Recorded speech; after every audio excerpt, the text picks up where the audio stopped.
It's anything that I should have told you that I invited you to watch the stream, to watch the video. Yeah, give me a sec. I just realized that I still had some.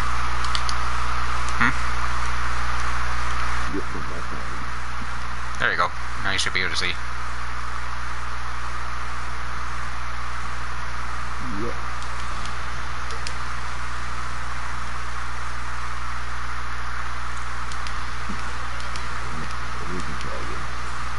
Yep.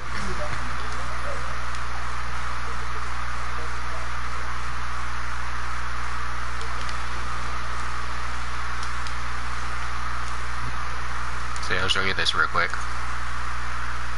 There's basically the weapon that I was more or less carrying, or at least the stage of the sword. And here's basically the final form of it, and there's all the information that I'll give you for the time.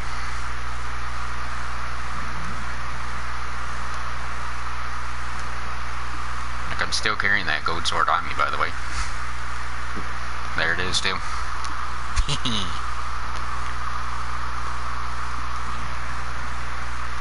I still got a few floors to clear this place where I'll take him out. I'll go and clear all the floors just so I can give it to her.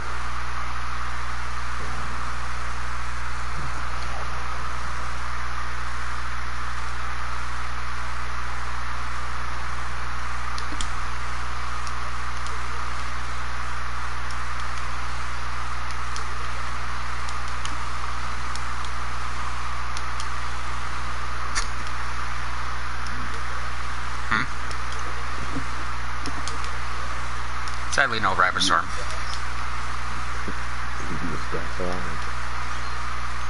Every class game.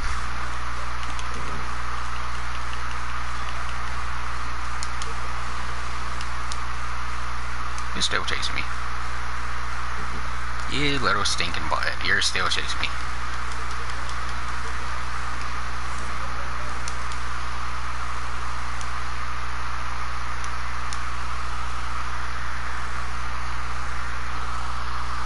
Sadly, this whole area is pretty much just you going through, like, technically it's 10 floors and then you fight a boss. Like, the mobs don't even have to attack if I really don't want to.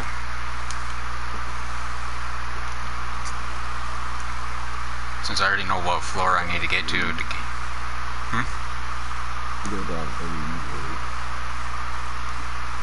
Yeah, it's technically because of my level. That and how much stronger that skill is right now.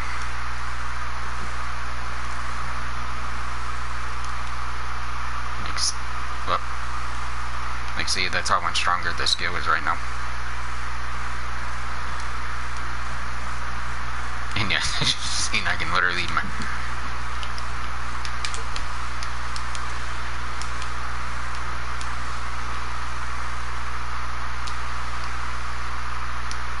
See? Nope. Nah. Jerks.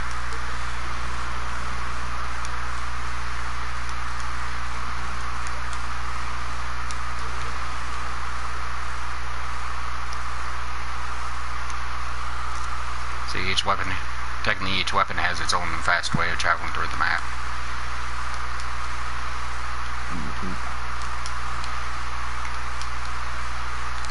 Most players' fastest way is doing this.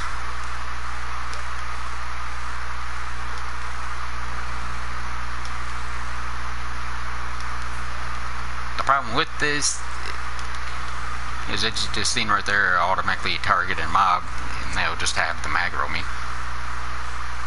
And they won't kill these guys. Okay, maybe it will. But like I said, as much of a pain in the ass that is, it takes forever to basically do. For this, I can just basically jump. Really, you didn't set up a freaking reset thing right there.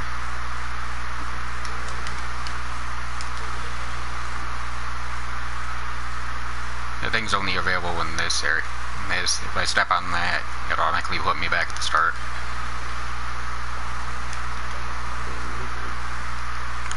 Okay, where the hell do they have my partner?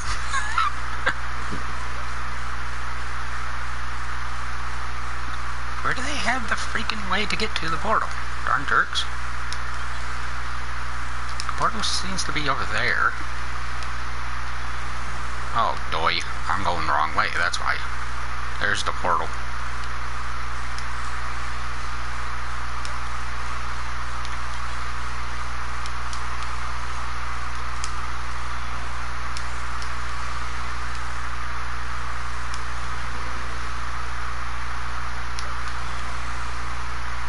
My joystick keeps messing up, that's why it can't only going a few inches in front of me. Like right there, for example. Like if I just run normal, you'll see my character randomly stop and where it looks like I'm stopped running.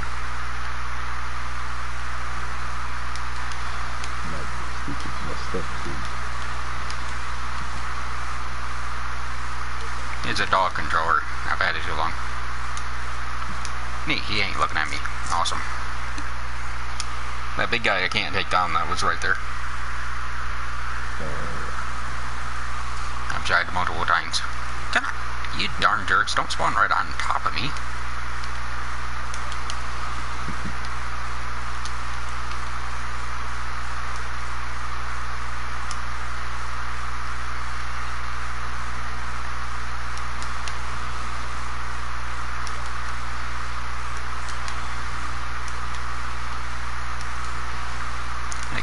Your only problem I'm pretty sure you'd have with this game, Dark, is you wouldn't be able to technically use twin swords until you got a little bit.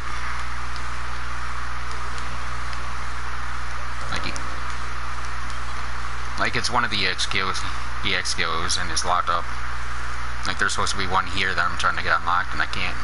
I've yet to meet the conditions and the dueling swords locked up under the same thing. Dueling swords are pretty much almost guaranteed to get before you even get halfway through the game.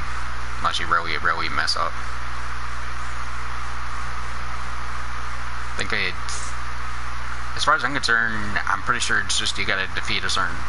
Get your weapon rank to at least 500 and then go out your way and defeat a certain turtle that's like in the second or third area.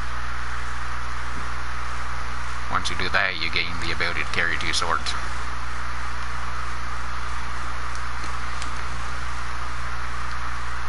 Everyone I've talked to, they say that the twin swords is about as broken it is the second strongest weapon type in the game.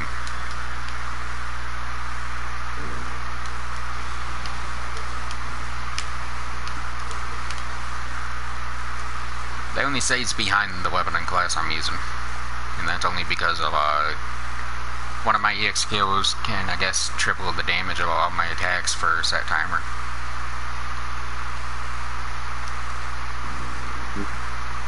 You're a boss one. Actually,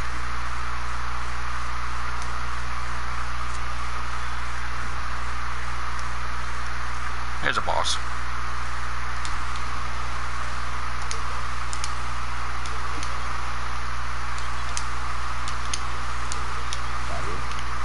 Yep. There's different bosses in different areas.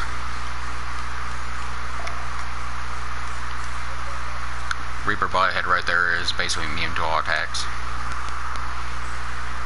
I could literally sit here all day and keep attacking them.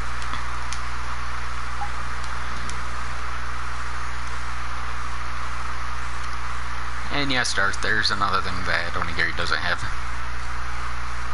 You see when I was doing skills, you seen a little counter pop up?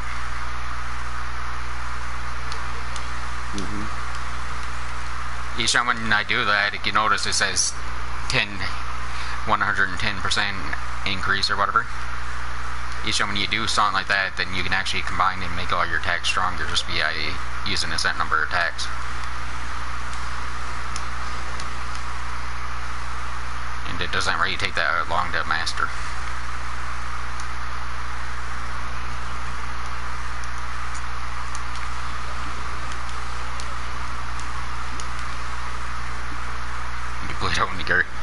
You played Onigiri so long, so you'd probably be pretty much mastery of that within a few weeks, I'd say.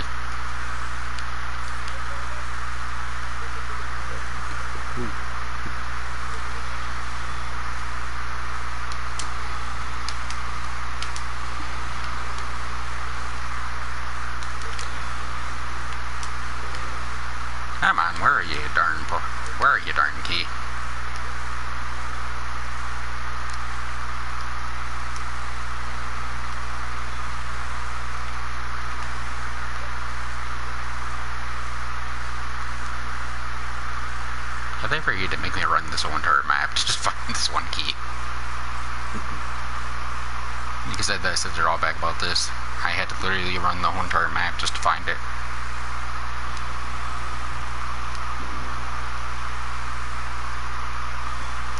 When you're actually here and this is a dungeon that's actually around your level, then to you, if you were to get on this and start running this game, this dungeon wouldn't be a pain. This wouldn't be annoying for you just because, well, it'd be actually worth your time. Me, I'm already past their level, so it's more like, they're just wasting my time.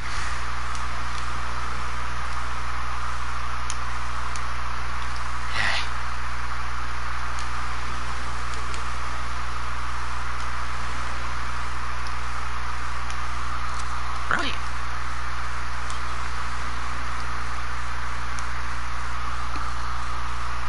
Normal game, normal points, you don't have to really kill all the mobs just to open the chest. This, they chose to set it as a rule where you had to take out every single mob just to be able to open the chest.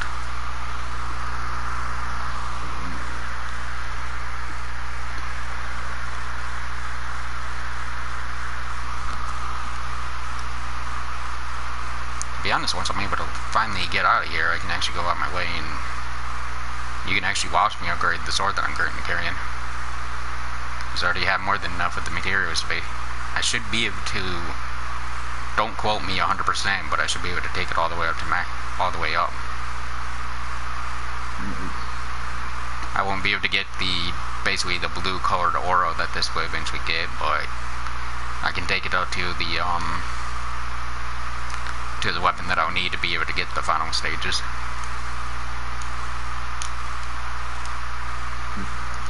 Like if you look right here, for example, it says that I had to have the Masamune right there at the bottom. You had to trade in the Masamune to be able to get that weapon, which this should be able to get to the Masamune by the time once I leave this area. That would take me a little bit longer to basically finally fully 100% make. I'd say maybe about 2, maybe 3 hours, depending on how much time I waste on it. And yes, it does keep track of how long you play the game too.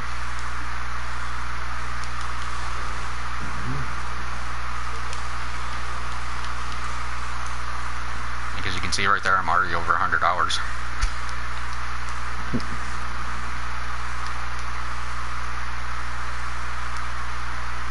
Yeah, I found the key pretty fast this time.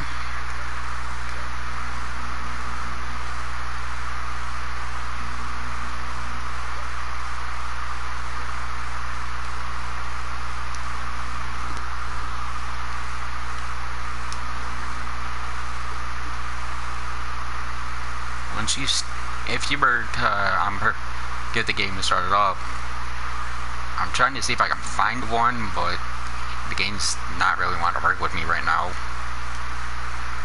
And watch it just pop. Nope.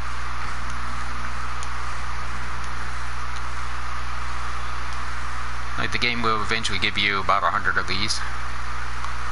Use them on the weapon that you're choosing to go with, and that will automatically get the weapon up to only 3 stages away from the final form. Where there's, like, the game will ask you to get like a special type of butterfly item, or a special type of items from like bees and everything. They don't drop that item for crap. That drop rate is beyond a word. Like, it's about as bad as Onigiри's mod common drop rates. And you need 50 of the damn things.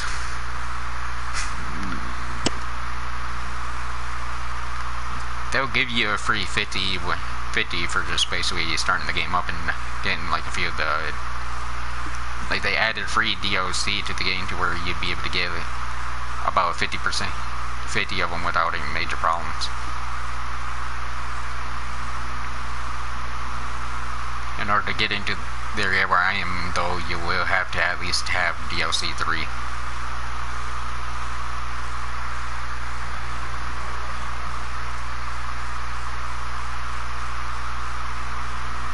You won't really have any. You'll have problems trying to get through the game, through the story to get to here, but you won't really have any major problems that would really throw you through a loop.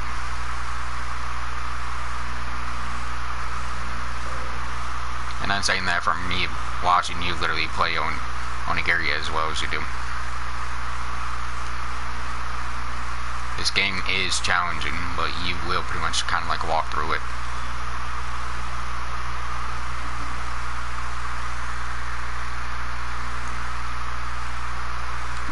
Of course, I would find the gate to leave before I find the key.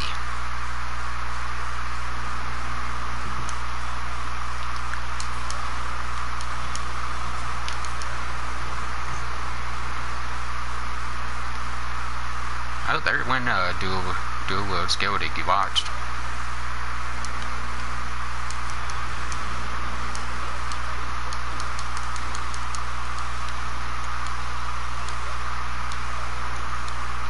Okay, Rain, don't attack. Just be a freaking butt munch and just stand there.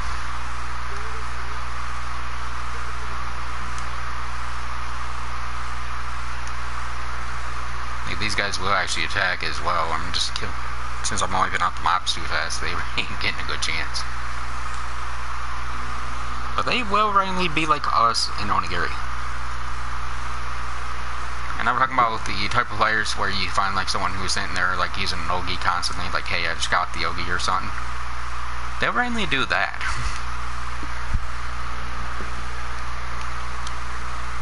Like, I've seen times where,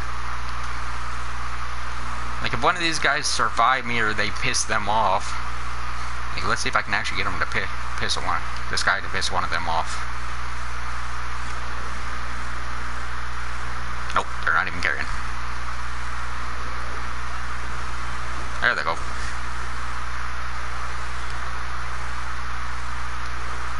You can see they'll actually use their skills and everything.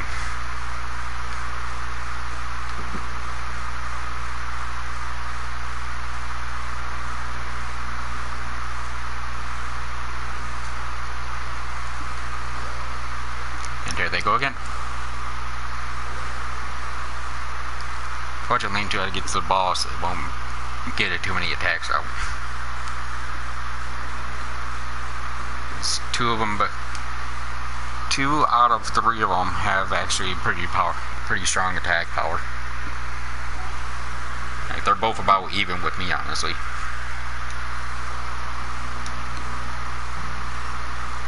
Like, the dueling sword one is right now 35,000 in the 35,000s.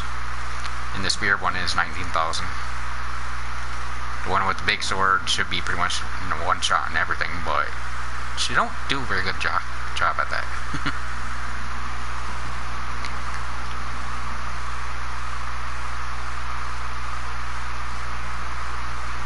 The one carrying the dueling sword, I haven't even upgraded her weapons yet.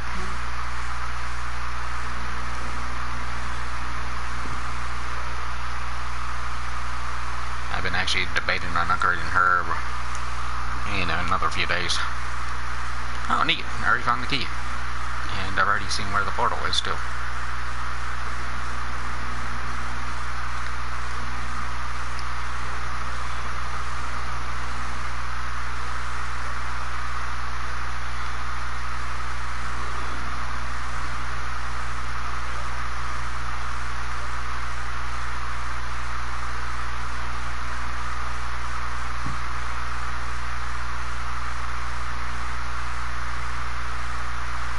Okay, maybe I didn't see which way the portal would take me.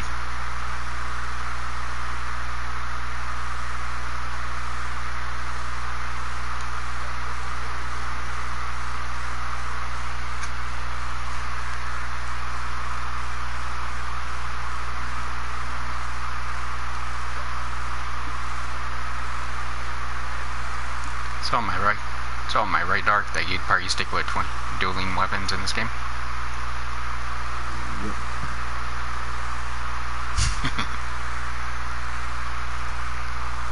Hopefully you enjoy hitting a single mob about 27 times. I'm not joking. As much as I'd love to say I am, I'm not even remotely joking. One of the skills you can get literally hits 27 times.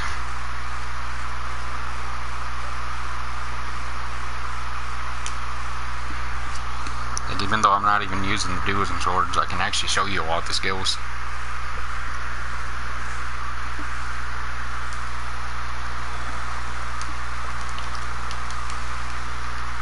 These guys out the way first.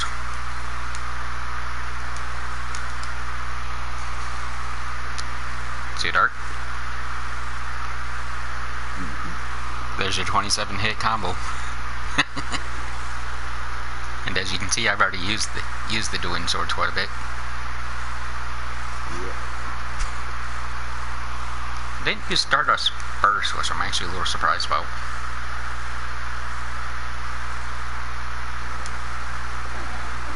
Neither is better nor weaker, technically.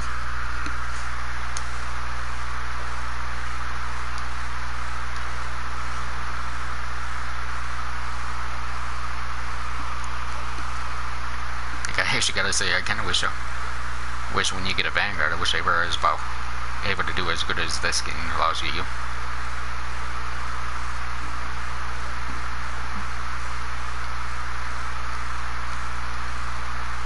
Now come on, Dark, these guys, the mobs I'm basically attacking around me basically are anywhere from 149 to about 160. And my partners are able to at least pretty much one-shot them. Only Gary, you couldn't even have any of the partners one-shot them.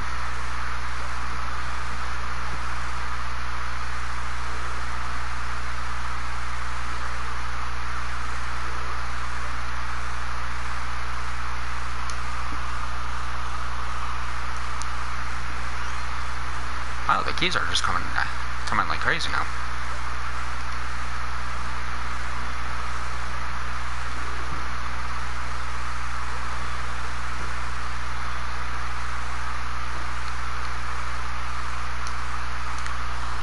Yay, 38. 2 more floors.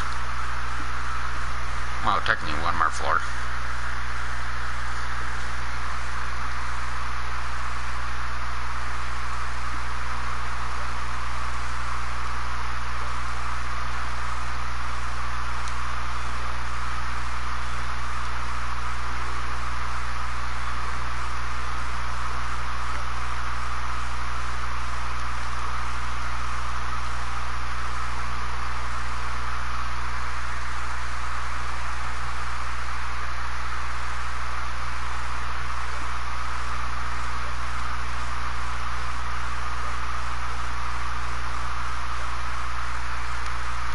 Once I'm able to get past this floor and the next floor, you'll be seeing a boss.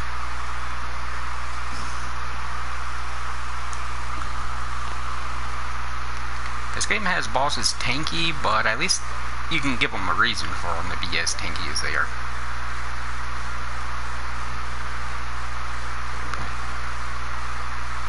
This game has a boss tanky enough to where it can survive you and up to 4 partners.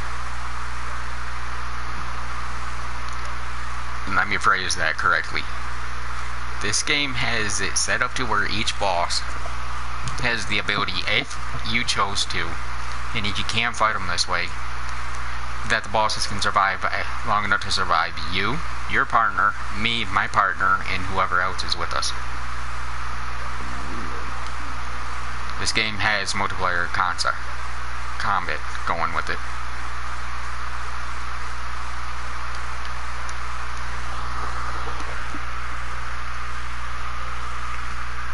You get to think, you're going to be running into people who's going to be having roughly around 400 strength weapons on them.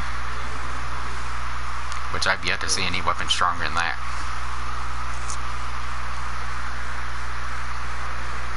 And this game also allows you to do one more thing that Owen Gary never touched on.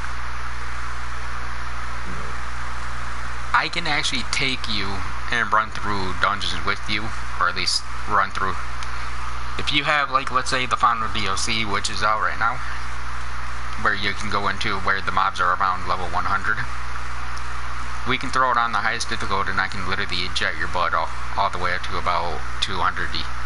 Oh, maybe not 200, but I can put you at least in the 100 markers to where you're close to their level, as well as get you at least some type of powerful two separate swords that you'd be basically able to run through the story like it's a joke.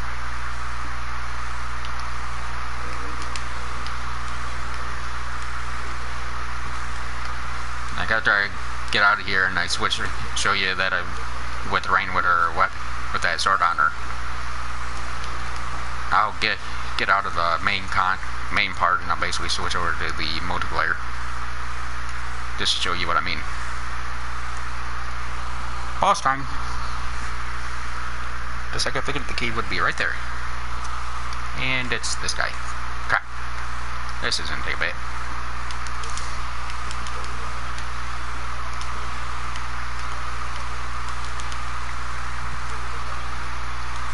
You see what I mean by how the bosses don't really die? Yeah.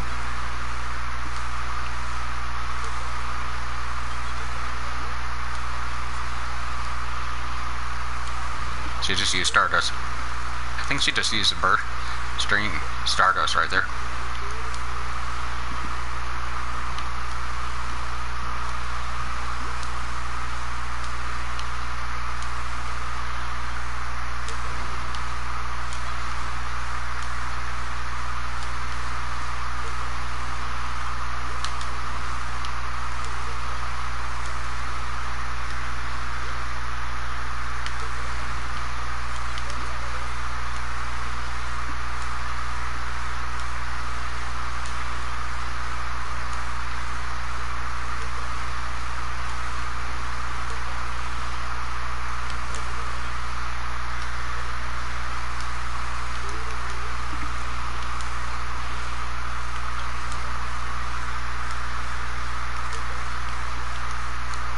Come on, Rain, you do something, you freaking munch.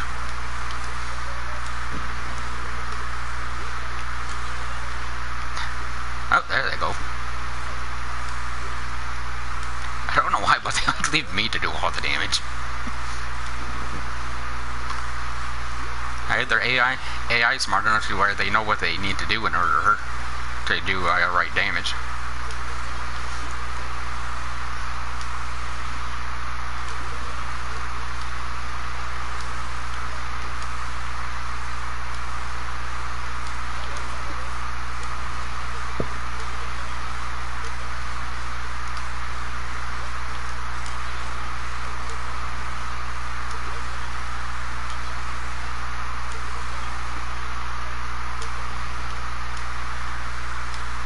I love how fast the skill just tears everything down.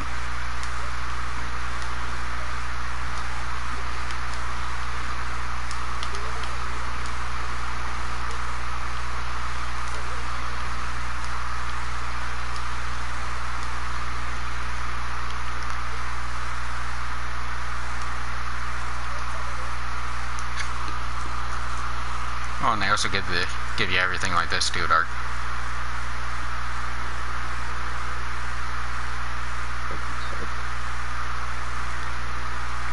This is other like stuff I can equip to my character. Oh, besides for that one. Really, another neck piece? Seriously, game?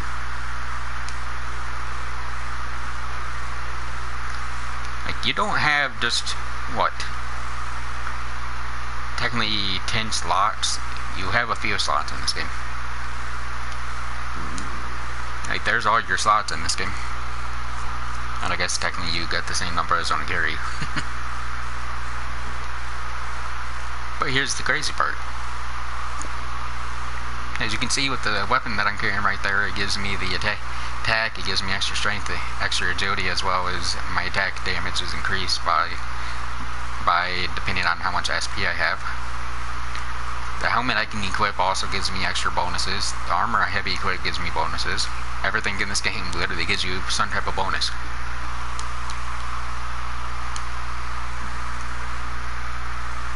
And if you're going with dual sword, well, they both give you bonuses.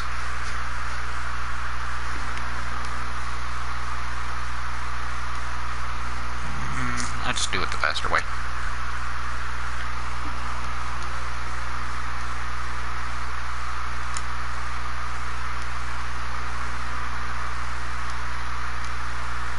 See, Dark? It says right here, this is recommended for level 70s. You can literally jump into that darn thing, throw it as a level 70 if you want. And basically just find someone who's willing to run you through a few parts. I can choose your final dungeon. Go straight to the final boss and he'll give you straight levels right there.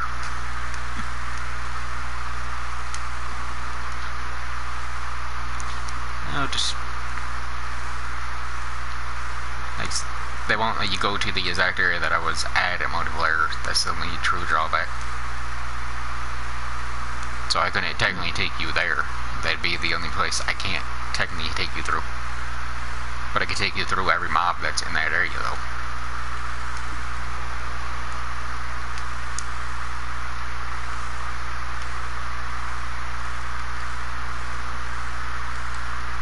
Oh, she won't let me do it here. What about lunch? Now I'll have to go back to single player to do that.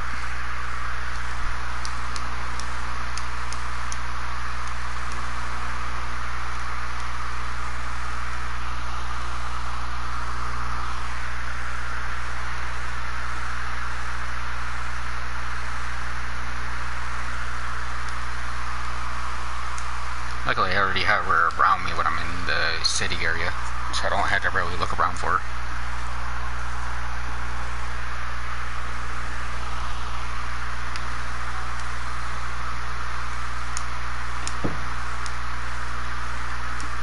Did I add some? Yes, I did. Did I sell that one or did I put it in here? Don't know me, I sold it.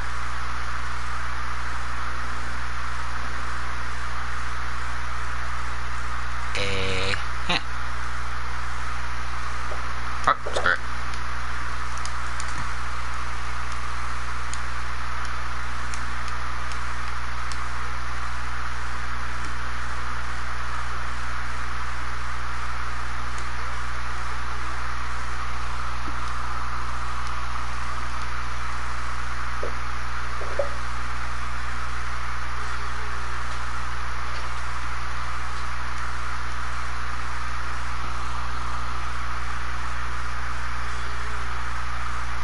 Yeah, it's at the Dasho Yato. Yashiro. I actually want to see how that looks before I fully change it all the way. And I hit the wrong button.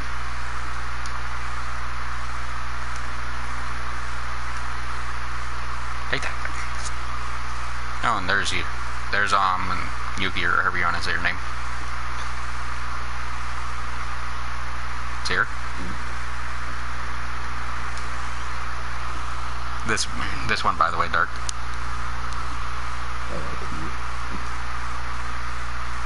I did not need to go into first person. You can only go into first person, sadly, when you're in the city.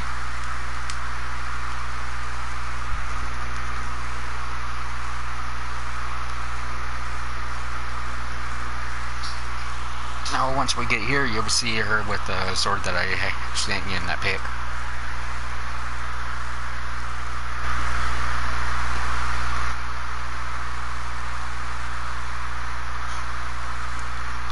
See?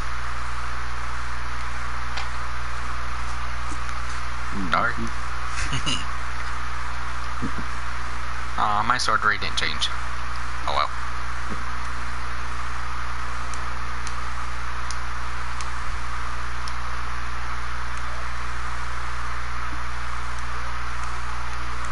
Home menu. There we go.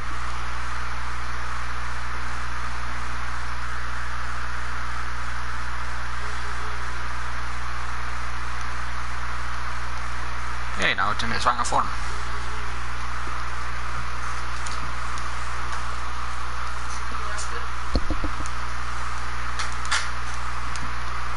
See, Dark? Now even my sword's in the final form.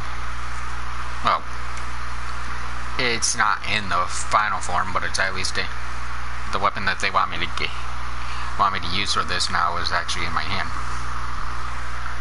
So now I can actually start doing this. I know exactly where I gotta go to. Actually, since I don't need the partners really, and they'll just get in my way, I'm gonna get rid of them for the time.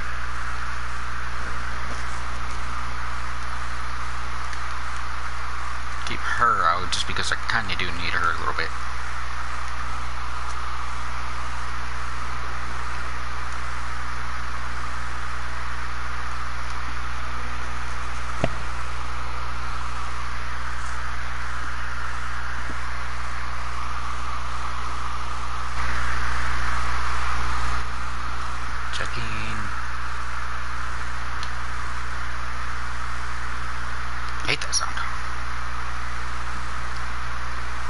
This gave me a freaking speed boost as well. Nope. Didn't give me a speed boost. Holy shit. Yeah, weapons and certain armors give you a speed boost and stuff.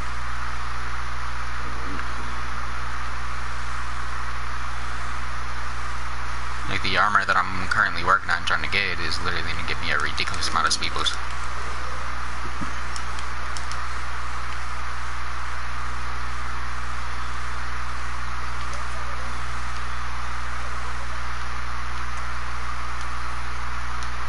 Do I need a holy for you at all? Nope. I need blood and water.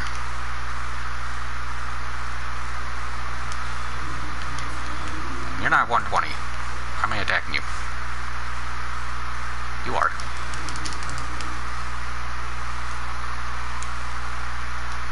See, Dark? Now I'm actually starting to build this. I needed to wait until I had a legendary sword to start working on this. So I couldn't even start working on this until I actually got this blade in my hand. Now it's got to kill every 120, which... there's a few here.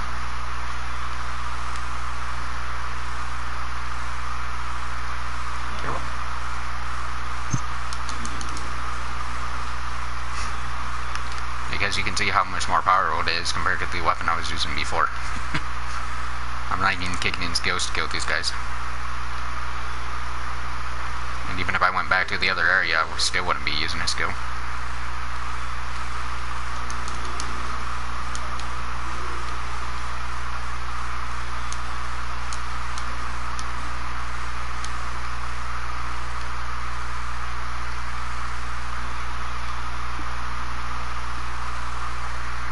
And Dark, in case you're wondering, that sword I gave her, it ain't lost to me.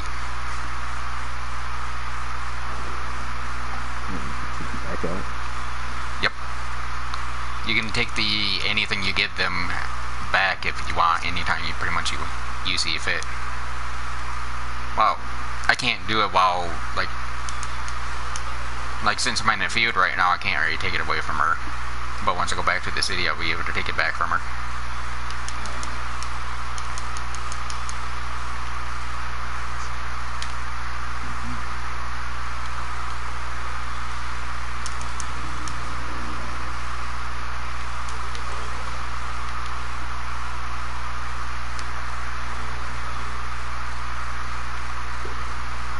Come on, we're up the freaking level to 120s on me. Freaking butt munchers.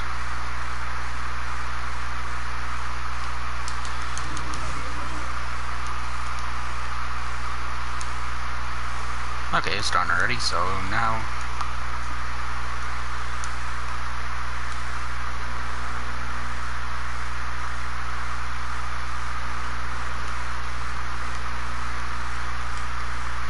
why do I always forget which two I need? Water and blood.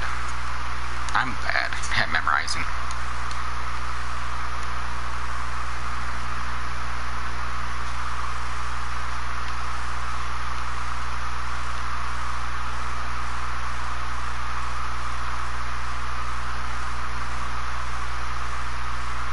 To be honest, this is where this part actually is the slower part. Because now that I've already killed a set number of mobs I needed to kill, now I actually gotta look around and see if I can find the actual 2 elements that I need.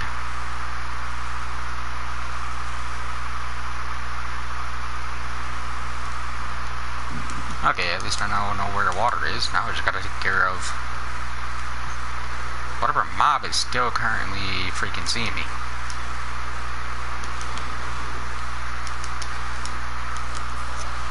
You can't use a teleport to get out of there until you take out every mob. That's why I had to actually go on my way and find out who was attacking me still.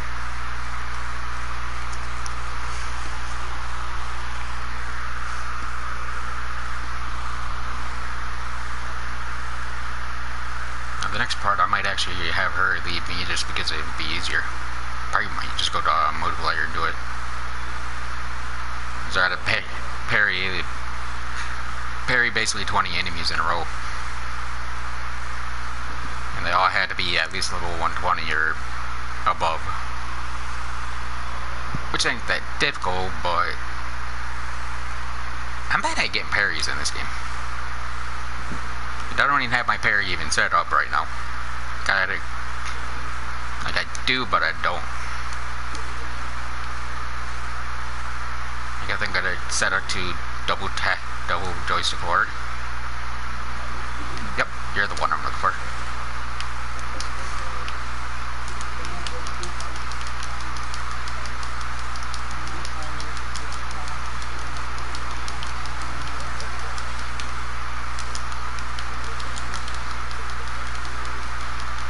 Hey, Dark.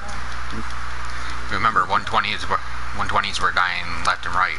Look at this 87.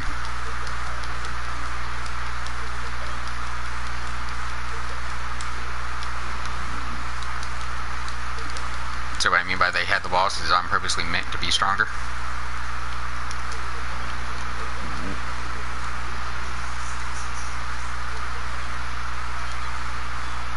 If I went into online mode, he'd be even stronger.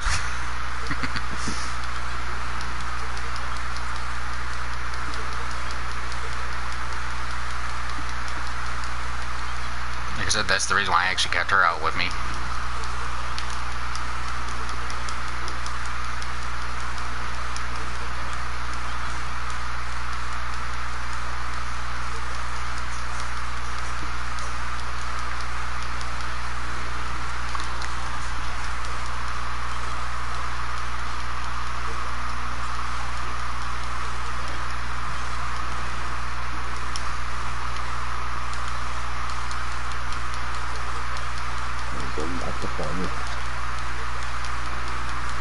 Oh, you're already done watching?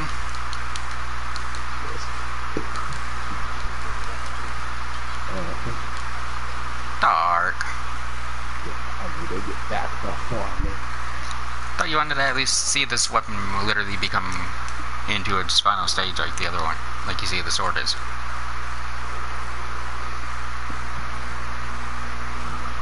You consider?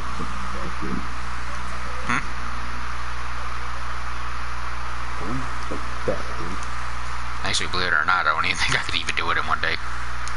Because I have no idea where the Death Bearer is. I gotta beat him 5 times. I don't even think the one for the sword is even lit up right now. Wow, it actually is. See this little red circle right there? In order for you to get the sword to the final stage, like once you get to the last 2 stages, they have you go after a certain, like a red little event like that. For the sword, I had to do it 3 more times to get to this stage. So I had to literally go there and wait for a dragon to appear just to transfer in that sword.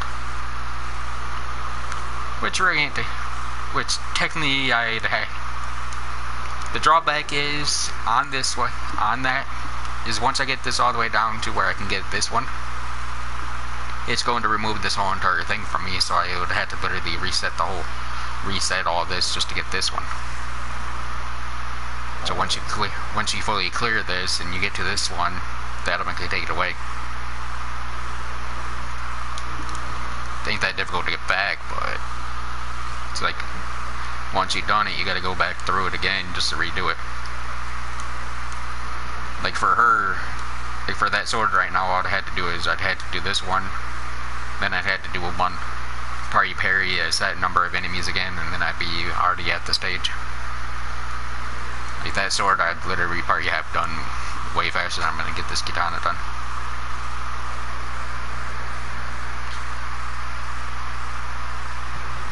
So that only has one, technically 2 parts that I'd had to go through, where the sword I have at least 3 parts. Actually, let's go and see exactly how many parts I'd actually had to do for that sword.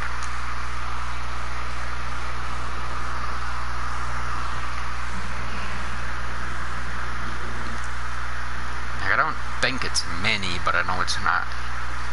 Like, it should only be like 1 or 2 stages at most, like I said.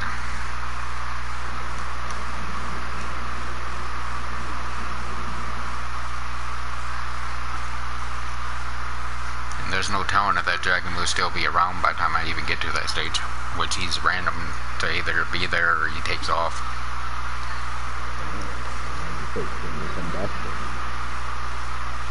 From what I've seen, it at least takes a mug. I could run through that one dungeon and at least get through 10 to 20 floors again by the time he chooses to respawn. It says once you're running through a multiplayer and you actually are running the online form, where you're running with PlayStation Plus and everything, then it's a lot faster. Because I'm not running PlayStation Plus yet, so... They see for the one-handed sword, all I'd had to do is I'd had to go destroy a bunch of 120 mobs until I get to and make sure I'm doing about 3,000 damage, which I'll easily do. And then I just gotta parry a set number of mobs 20 times, and then I basically am already at the point where I can make the weapon. Well, technically not make the weapon, but transform it. I'm going to go ahead and grab that because, well, I can do it. I can basically work on that easily as well as working on mine. It just means I had to randomly sit back and keep stealing her weapon. Which, like I said, they don't really have the game programmed to where she's going to get pissed off at me or anything. So I can literally just turn around and take it from her as soon as I go back to the city.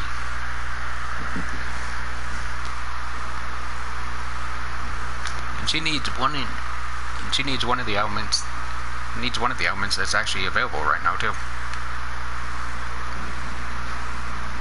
So I can go ahead and knock out the fire now, which all that leaves is 2 bloods that I had to search for.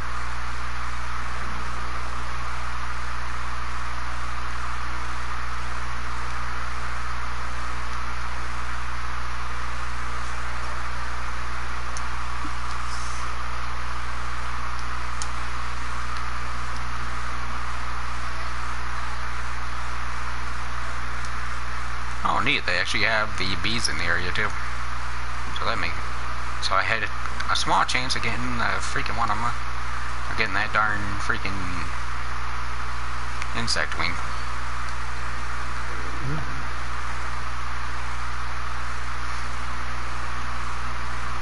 Like I said, you'll need that at least at the stage 3 of the weapon. But if you can get your hands on the golden coin, which I was talking about earlier, you can literally skip that and go all the way to like 7th stage or something.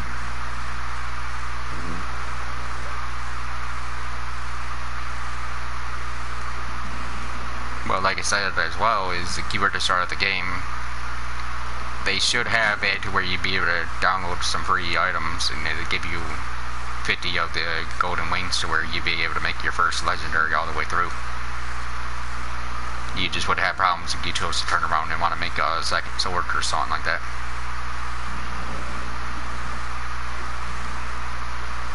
I'm not saying it'd be impossible, I'm just saying that you'd find it a little bit more of a pain in the butt, like you'd see how much more of a pain it is to grind for the weapon.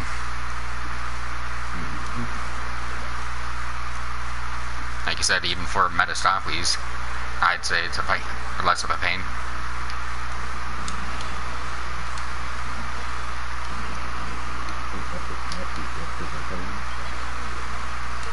Yeah, you'd be able to pretty much make a weapon in you'd be able to make Mephiud's weapon before you make before you made this weapon all the way. Like I said, it's somewhat easy, but it all depends on what you have.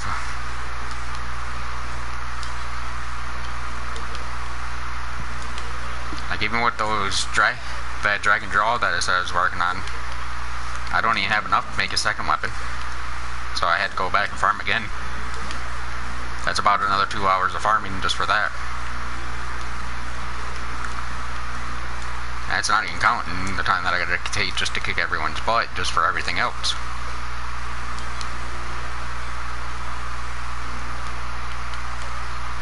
They have made it easier with the third update, but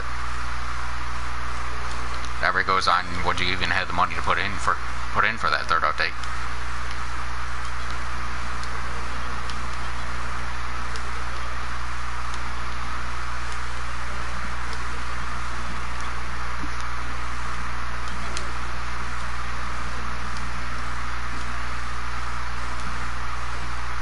And I would say this as well, Dark. Because this is technically Sword Art Online, and the main character Kyoto likes carrying a single sword around. You have more single-handed swords in this game than anything. That's a dual. Yeah, you dual wields as well, but they basically have more. Since in this game dual wield is two separate single-handed swords, you have more single-handed popping up.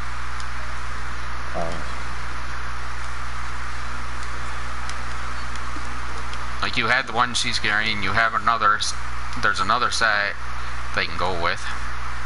And then you also have a blue rose sword and a golden sword that you can also get.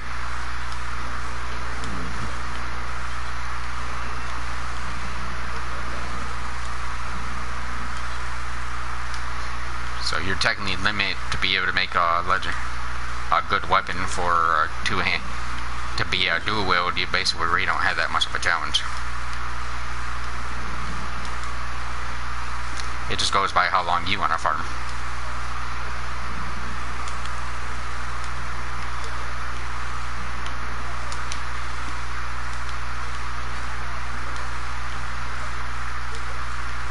And you see how much I want to farm, don't you? Yep. I'm working.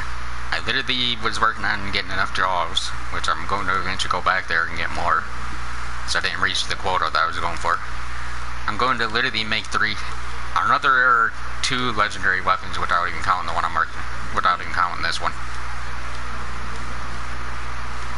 And that's without even counting on the one that I gave Rain as well. I'm planning on making another one-handed sword and a spear as well.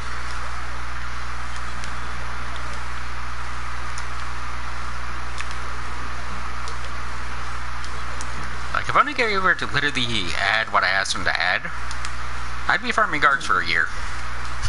I'm not joking, I'd farm a guard for every single NPC partner. I'd be like, here you go Suzaku, here you go Moroku, here you go. If I didn't want to give him a guard, I got to give him a dragon art. I'd literally non-stop farm until I got every partner character with a good, whatever weapon I seen fit.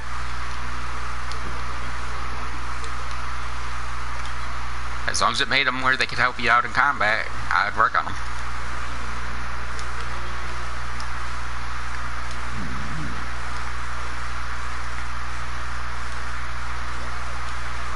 It's the same with this game.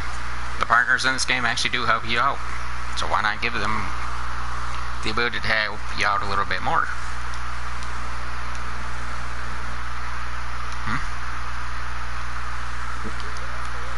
Is that why? The partners actually do help you in this game. Why not help them out a little bit where they can help you a lot more?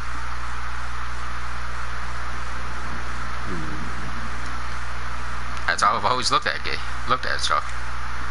If I can build myself up very powerful, if they give the ability to where you can do the same thing with your partners, then I'm going to go out my way and build up my partners until they literally can really do some nice damage and help me out in combat.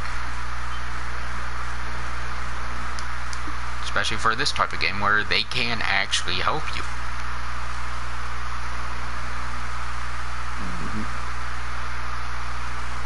This game gives you the ability to upgrade them, so it's like, well, you're not looking at partners who are more or less just dead weight.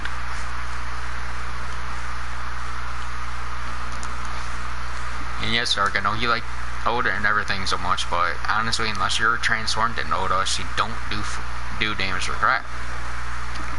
And that's what kind of kills the partners real bad in owning Gary. Really, Rain? Okay, thank you, Rain. I did not really need that ore, but thanks I guess. I didn't even realize there's an event by me. Freaking darn NPC.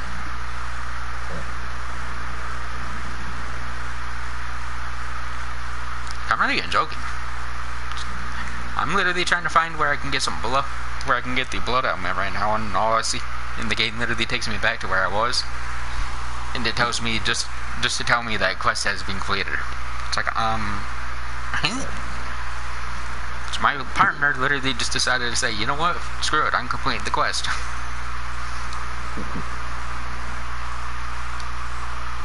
Onigiri, you'd never run into a single partner that did that.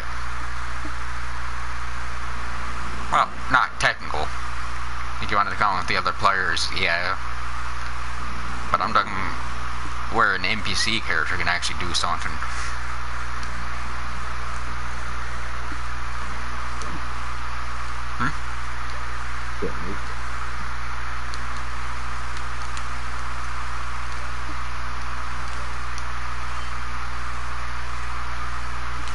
Like I said, even if you don't completely, in my own opinion, if you don't have no intention of quitting Onigiri fully dark, I would at least think about driving this game up. You'll be able to do quite a bit. You'll be able to at least have something else to work on, where at least know the grinding won't take you freaking years on end. Well, maybe not exactly years on end, but at least months on end, basically. Fire and blood. Come on, please let. And there you have two. 2 PKs, 2 bloods. Nice.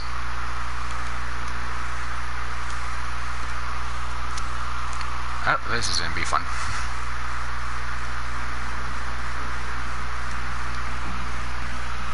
I literally just went into the point where the game would tell me where the elements are, and instead of just going and kicking the boss's butt, I'm actually gonna go and look around for the elements. You have the option of doing those 2 ways if you want. Going out your way and actually looking for the exact item you want, or literally just basically paying a set number of skill points to have her make it to where the elements you're looking for are BIA bosses.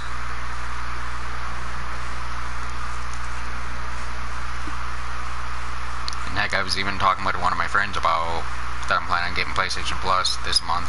Me and Herman be working on this probably a few days out the whole month.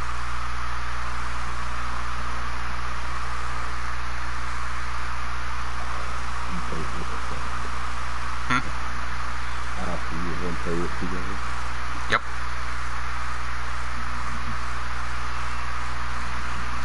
Be good to have you on it as well. He runs with the axe, and I'm going to be running with my katana. Yep.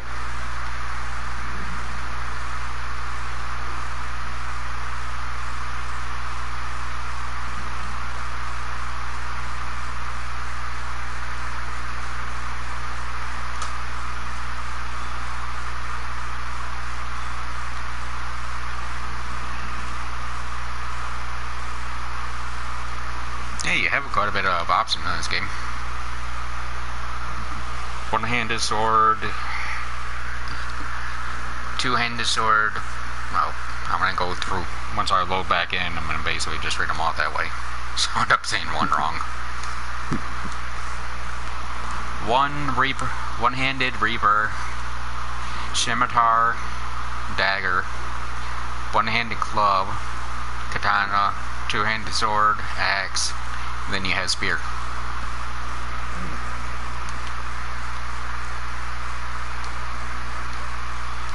Then you have basically the EX skills, which count as their own separate thing, which is basically where your dual wield is.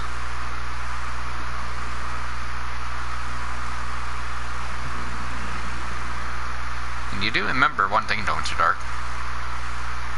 Yeah. You do know you wouldn't even have to technically buy the game if you wanted to play it right.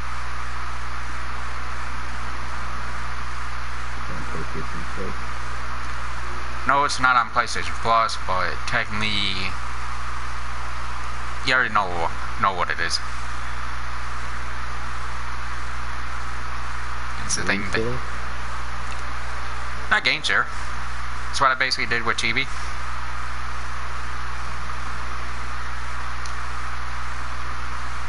Where I basically gave Chibi gave me her account information and I logged into her account.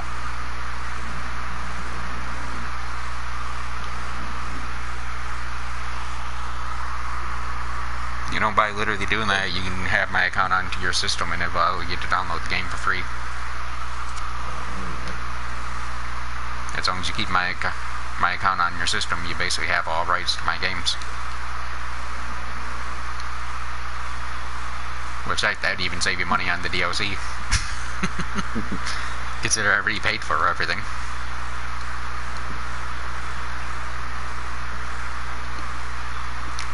Like, I've already found out you wouldn't even have to be on my account to be able to play the game either. You set it to your Prime, and then after that you basically just gotta go to my account and download whatever game you want, and then go back to your account, and as soon as it's done downloading, it will allow you to play it.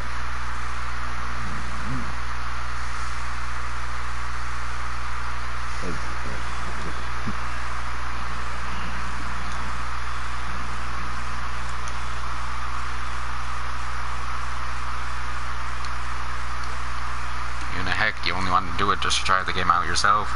Heck. This could be a good game to jump on to when you're finally done with Onigiri. When you're more or less gotten bored enough of Onigiri to where you don't want to play any longer. If you ever get to that point. I'm pretty sure you'd get to that point eventually, Dark. But until I get my outfit. I really don't care what anyone says. Everyone gets to that point. Everyone gets to a point eventually to where they just want to stop playing a game.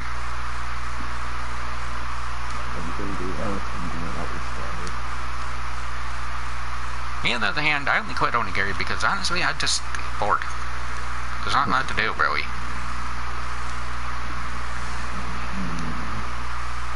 Think about it. If you and Chibi ain't on, I can't really do nothing, technically. As much as I'd love to say otherwise, I can't really do too much solo. I've done everything basically solo. I can't really work on certain items anymore without technically you or anyone else being on. And yeah, I can't work on him solo.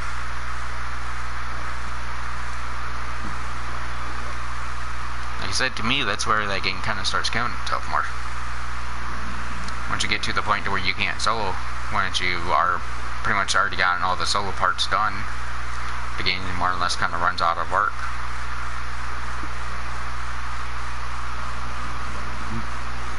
A lot of the stuff I'm basically kind of just sitting around waiting for you right now.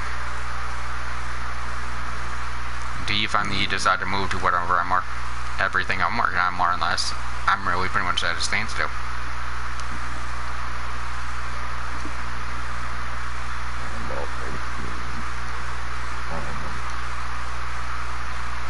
And you're already done with Metastopoli, so, well, I really don't want to bug you about working on Metastopoli until you really want to go back to them.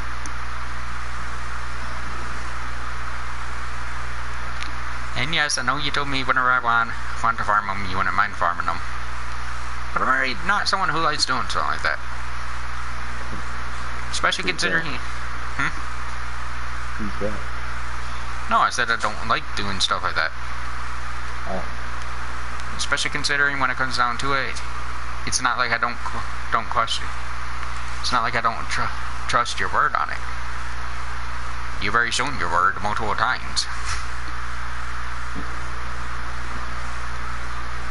If I didn't technically trust your word, then yeah, I'd probably bug you about it a lot more, but I trust your word. You've already shown your color.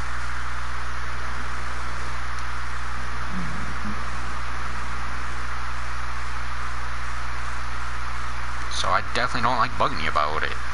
You are basically done with it for the time being until you seem like you're more into the mood of farming Metastopoli again. I ain't about to bug you about it.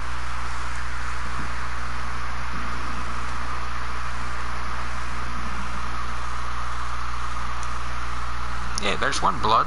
Sweet. That's one blood down. Alright, now Mike's turn.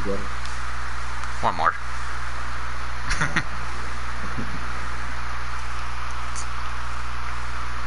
Alright, now the katana is basically able to get to stage 2. Now I just gotta find one more blood and the sword can be in. I can basically literally turn around and blast the sword to stage 2.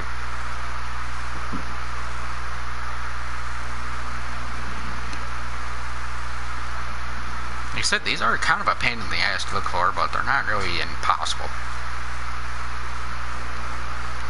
You just gotta go to the area and then you just gotta wait for it to say that there's an element near. As long as I stay in Jewel Peak, I know the elements are near. The elements that I'm looking for are around me. Well, I still gotta go to a different map, but the game will tell me when it's if the right one is here, there, here.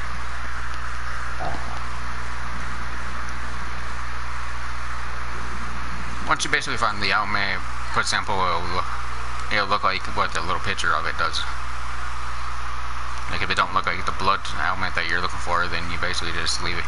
Then you can choose to either leave it there or you can discard it. Your riser to hit, leave it there so that way you don't have to technically spend that 10 skill point in case that's an element that it looks like you might need later.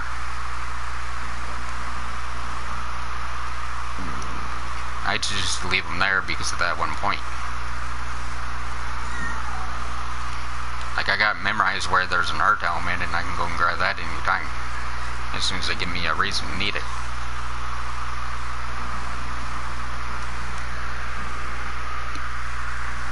If I don't need it, I'm never gonna go there and grab it.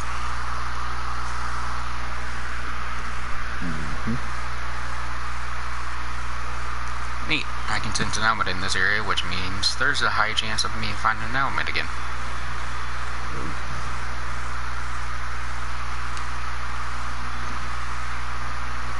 Question is, what element?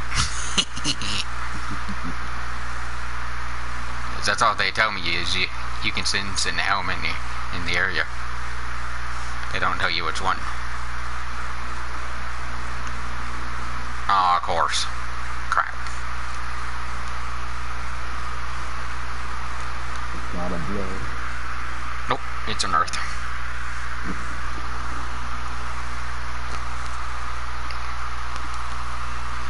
And if I want to get technical, I'm also looking for a water, wind, and spirit.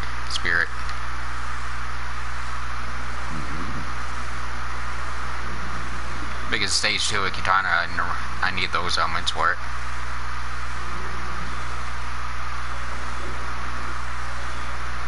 That's, like I said, where kind of the stuff starts really getting more of a pain in the butt. Because you gotta look around for the element, then you can unlock the next stage.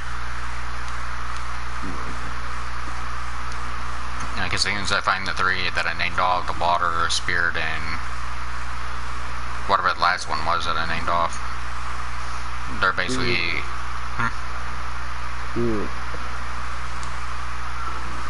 No, I said spirit.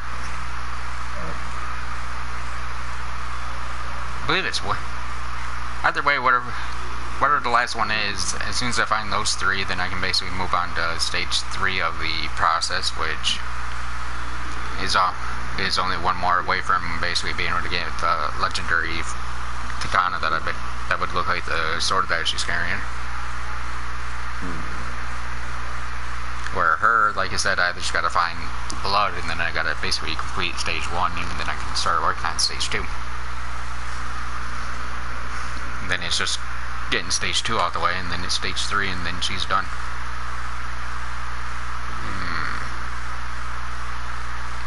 Ooh, oh, there's the wind. Is the wind actually laugh out loud? The wind is actually the one that I forgot. And just like that, I had the wind now in my. I now had the wind, so that one only needs 2 more.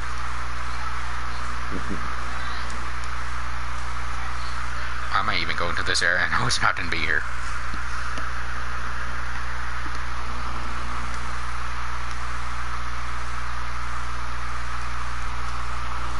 See what I mean by it's kind of a pain in the butt at this point, but it's really not.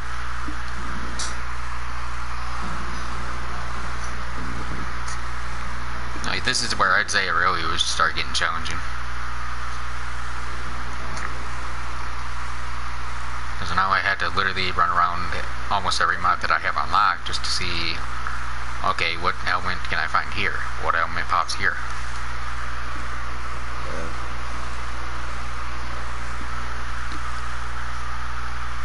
Then once I finally get down to the last stage, like I said, I gotta look around and try finding where the depth, that freaking depth dude is. Wherever the depth bear spawns in. Really, there's not one here as well? Holy crap. So here then? There's no way in the hell. Darn it, bud, where the hell are you, you freaking pump munch?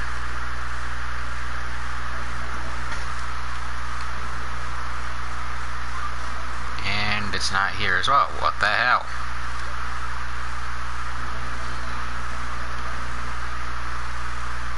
I'm confused. Does I have a chance of being on these? Shouldn't be.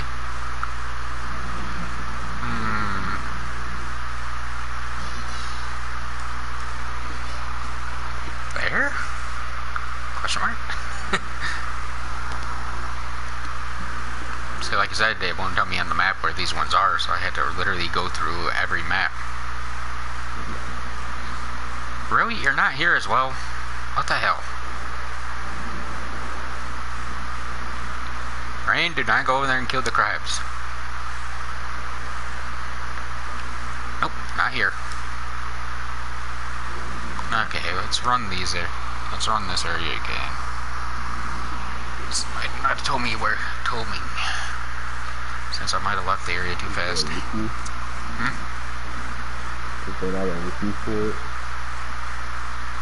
They won't tell you if you look up anything. Like these have a random chance to spawn. They have a chance of spawning in just about every map, and you have to literally go by if the game tells you if they're near, far, or whatever.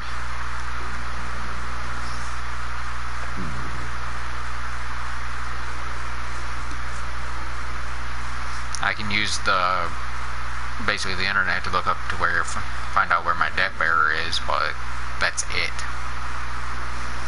You can't really cheat and try finding the elements or nothing like that a little faster. Well, I could technically cheat a little bit, but like I said, if I don't have to, I'd rather not spend that 10 skill points just to have her reset all of the elements where they are, just so I can basically find one useful element.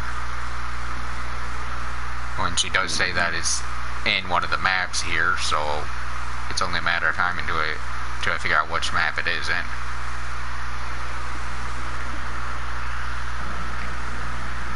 And that's pretty much what I'm just gotta wait for right now. Is it like I just had to literally keep running through each map until eventually the game tells me there's a spear nearby. And I just thought of it because I think I might already know where it is. I'm not even searching the right map either. It's the 10-ton turtle. Don't seem to have one, so the 10-ton turtle is most likely where it is. And I'm right. It already says I can fairly sense one too. Luckily I don't have to kill the 10-ton turtle. That'd be annoying.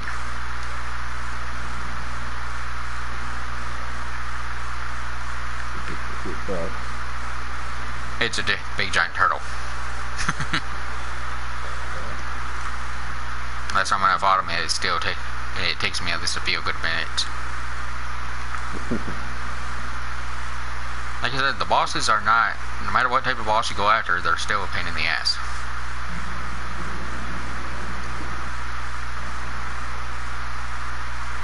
Like I said, if I talk to you into getting on this game, it'd still take me at least, even if I tried to help you out getting you some levels, it'd still take me a while to kill some of the bosses. Well, for now. The area that I was running through when I first started the video up, that area literally does something that I wish Onigiri did. Okay. Let me first put it like this. Have you ever played Disgaea Dark? What? Have you ever played the Disgaea games? The sky game? Yeah, the Disgaea. No. In that game, you have a place that's called Item World. And each time when you gain off, like let's say you clear a bunch of floor in that Item World, you gain 1 point. You gain 1.2 of your weapon, whatever weapon / armor that you choose to run in there with. In this, they technically kinda did the same thing, but you can only use a weapon.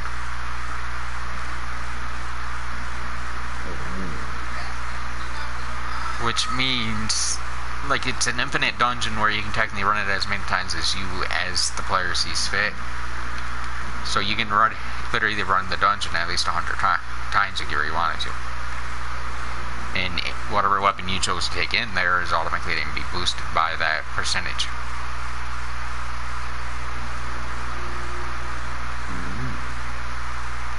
So as I'm pretty sure you can guess, like I said, the strongest weapon I've seen so far is about 400. If you run that dungeon all the way to room 100 with 100, then you can literally power that darn thing up all the way to that number.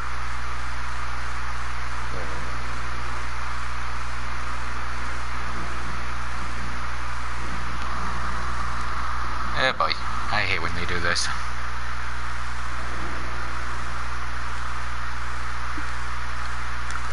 Well, this isn't being me running around looking like a chicken with my head cut off.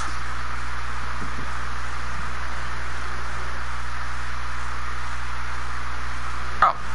Ah. Darn it. Yeah. Do I need you for anything? Nope.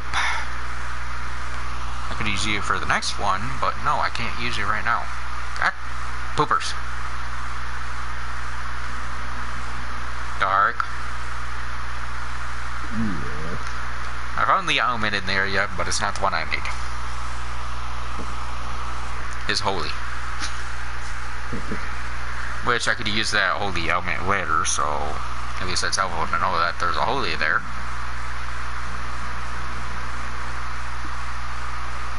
That's the other thing that is a pain in the ass while using the 10 skill points. Let's say you go to an area and you gotta memorize saying like, okay, I know there's a dark one sitting there, and you know you'll need that dark later. If you use that 10 points, then the game will automatically move that. Will not only move it, but they'll also switch it. So you could be thinking you got a dark side here, and then go there, and next thing you notice is you didn't think about it, and you switch it up, and now it's a fire. Or now it's a nice, or now it's something different.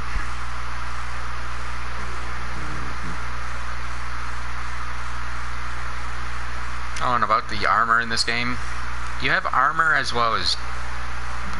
This game's full of armor, like normal looking armor. But you can unlock a tailor, which allows you to dress your character as pretty much any other female character in the game.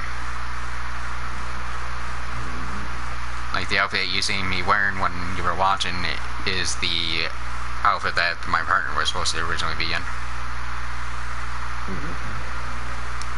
But I switched her to where she's wearing what Kyoto would be technically wearing.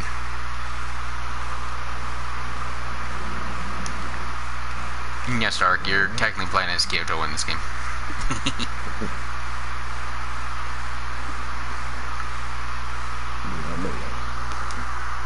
Yep. You're technically playing as Kyoto, but it's a custom character that you can do whatever you want with. The story would refer to you as Kyoto, but it's up to you to run around as Kyoto or actually change your name.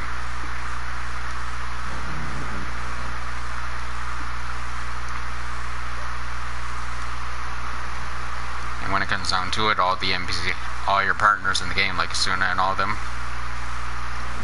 if you play as Kyoto, if you chose to play as a male character, you're not going to have really any options to choose from, besides for just wearing generic armor. You make a female character, you can literally have your character look like any of the other female characters in the game. As well as you got like special DLC costumes, like the female gets literally a maid outfit, a wedding dress, and pajamas, plus 2 swimsuits. Male character really don't get crap for DLC. So he barely has any like special outfits that you can choose from, and he doesn't have any like outfits in the game that you can choose from. Like you can't even make a male character and have him look like Klein or none of them if you wanted. You can only do the females, which means you can make yourself look like any of your favorite waifus in the game. If you see fit. Yeah, you actually do have their hairstyle too. So you could literally make your character look perfectly like the female character you like from the anime or whatever. Or any of the special game characters only.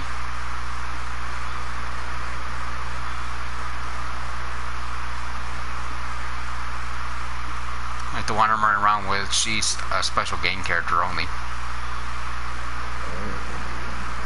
Her and her sister is special game characters.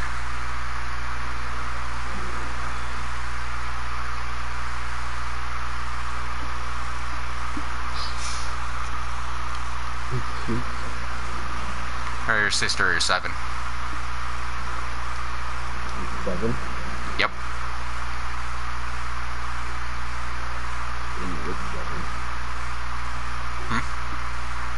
Maybe it looks 7. Her name's 7. Oh. For both her and Rain, they did actually be realistic with them. Like how no one usually ever plays an MMO where they use their real name. They actually program those two to where they actually do use a fake name that they made up.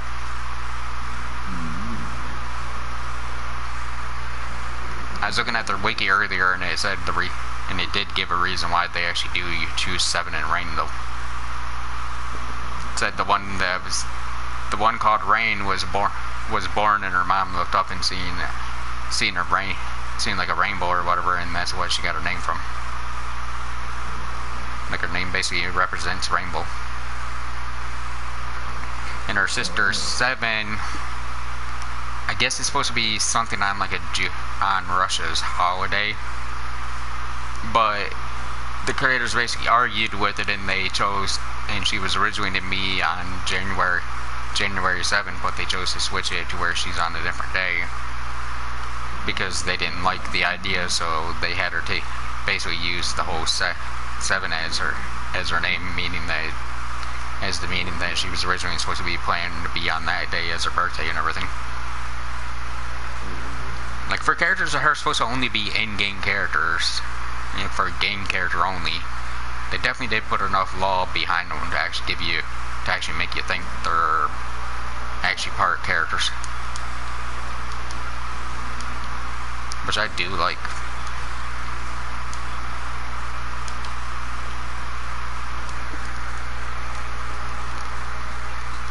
Like, did you ever watch the actual anime? I got the season 2. You know that dude that pops up in the very first episode of the original? That big dude that's wearing like the red looking cape stuff? I think so. You don't remember him fully, do you?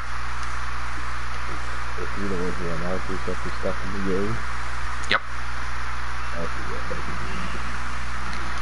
And because these games are kind of like tied together, in the one that was called Rehowl Fragment, which I have as well, they actually have an NPC character. They actually have a character who joins your party. They have the story more or less based on the events of the original anime, where once Kyoto basically beats I forgot what his name is, Hangfa or whatever. During that fight that he's fighting him, the world like glitches out because main bad guy, the main story villain technically is supposed to be defeated right there.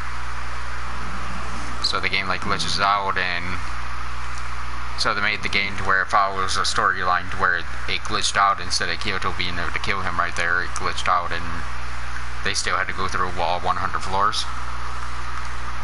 And that entity or whatever, that form that he used to tell all the players in the game, hey, you're basically screwed in this game if you can't win. So they basically made a character who joins Kyoto in his adventures, and she is actually what turns into that thing. Like, she's another NPC character like Yuki who actually gets transformed into that, and that was supposed to be originally a boss. Kyoto had to eventually fight that big giant thing that popped up in that city. Well, according to the game anyways. The game only takes one problem that I think a lot of people would look down on. Once you beat all 100 floors, they basically add Yuki in. So some people would probably look at that as a downfall because they threw in a character who shouldn't technically be there. But that's actually kind of not true, because the story does state that, and even the video games like to state that all the characters that Kyoto did eventually meet, like even Yuki, she was originally in the first game. Shioin was supposed to be in the first game as well. They were all supposed to be in the first series.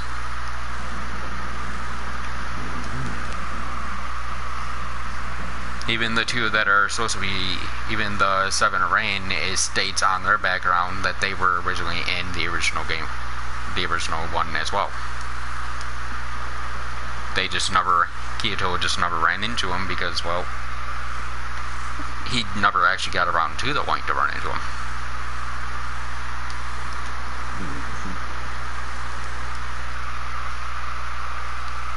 All you gotta do is just look at the game. There's supposed to be 1 million people in the game, at least 1 million to 500 people, give or take, whatever number you want to go with. You really think Kyoto's eventually going to run into all 500 players in that single game?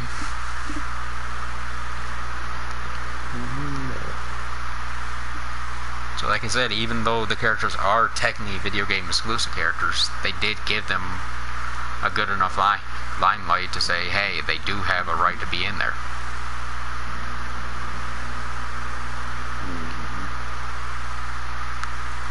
And honestly, I gotta say that's one of my favorite parts about it, because they do have technically a good enough limelight to say, hey, yeah, they can exist in the actual story.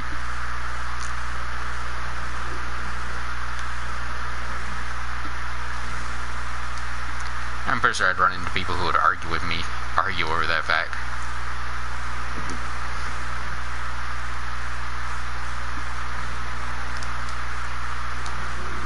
Just think about it, Dark. Look at all the people that you find on, like, Dragon Ball Z, for example.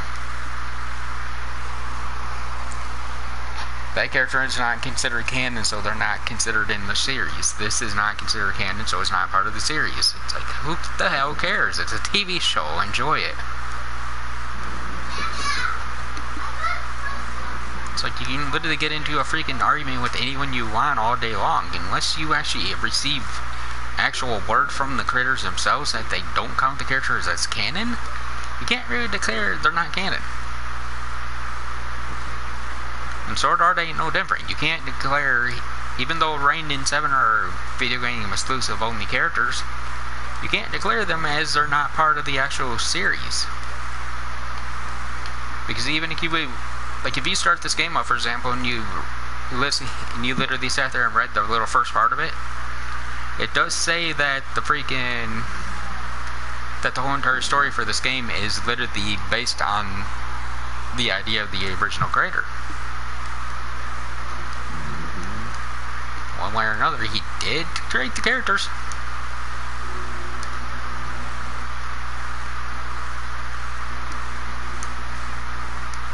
It's like when I was talking to Yoko one time and he was trying to say, hey, you know Super Saiyan 4 ain't canon? Yeah. It wasn't drawn by Akira Toriyama. No, not true. It was drawn by Akira Toriyama. He did draw it. he did tell the dude who basically created the original form. He more or less gave the dude like the okay, like, yeah, I actually do like this form, dude. You can't deny it, especially when he actually has the damn transformation in his freaking original series.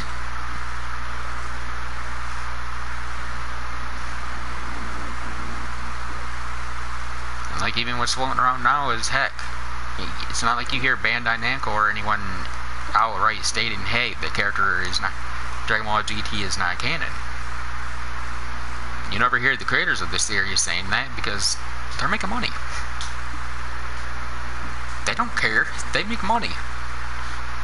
GT's canon as far as whatever series they want to say is canon as far as they're concerned. They're all canon. It's making money. You have the fans of one, you have the fans of the other. You can make money one way or another. Oh, come on, game. Really? I didn't get blood again. That's water. Really? Really? I swear. Well, every time when I try to reset the maps trying to get the elements, the game always does this.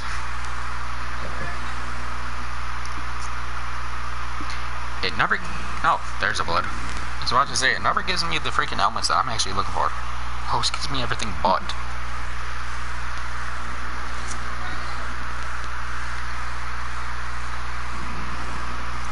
Well, since I reset all the elements, at least I don't have to go all the way around, randomly search the whole entire map, just looking for the one element.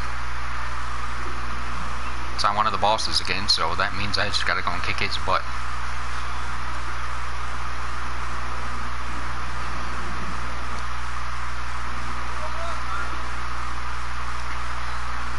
Like I said, I get a lot of people would probably argue with me, but, well, I think it's actually kind of cool that if Rain were to be look at Rain as actually a canon character. She's a dual wield like Kyoto is. She's the only other dual wielding character you see in the series so far.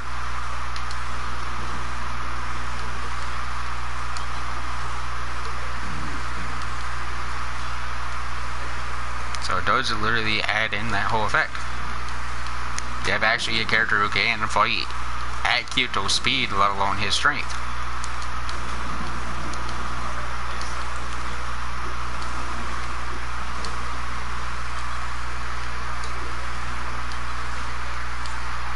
Here's one for you, Dark. Remember the episode where they originally added Yuki into the series? No. They basically had Kyoto fight her, and more or less Kyoto chose not. I might be wrong, but I don't remember him using dual swords, duo in that fight. So he literally held back on half his strength, if I remember.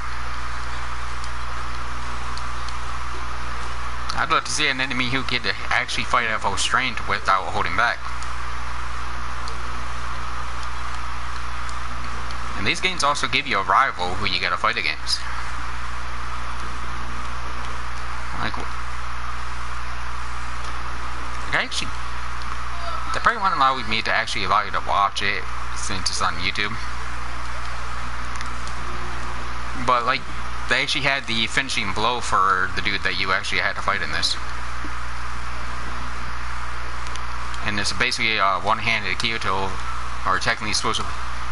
Even if you fight him with a two-handed sword, dual-wielding weapon, it still shows in the cutscene that Kyoto takes him out with one-handed sword.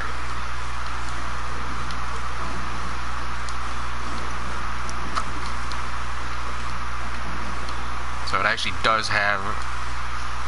And all the games that they've ever made so far had at least some type of rival will pop up eventually in the story.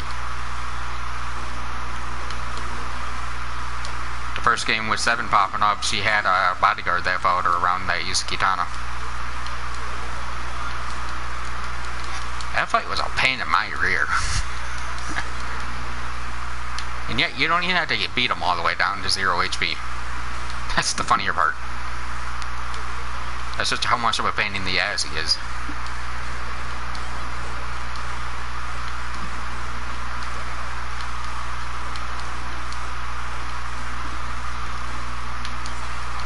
Shimmeragi, I believe was what they called him.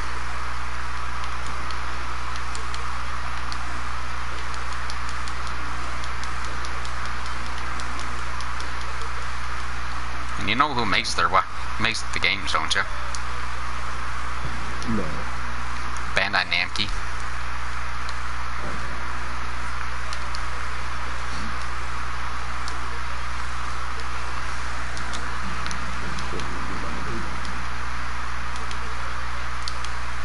You played a few games by them, haven't you? Yeah. Have you ever played any of the Dragon Ball Z games? Yeah. You know they're the ones that created those, don't you?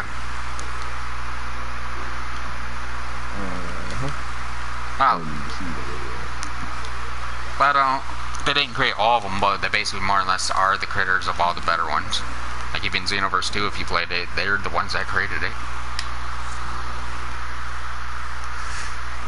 It's funny to me just how freaking many games Bandai Namco creates. They even create my favorite series, the Tales of series.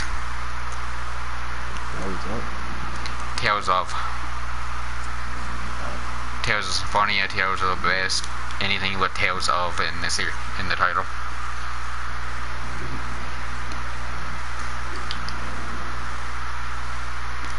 Now that's one game that I don't care. I'll get into an argument over people.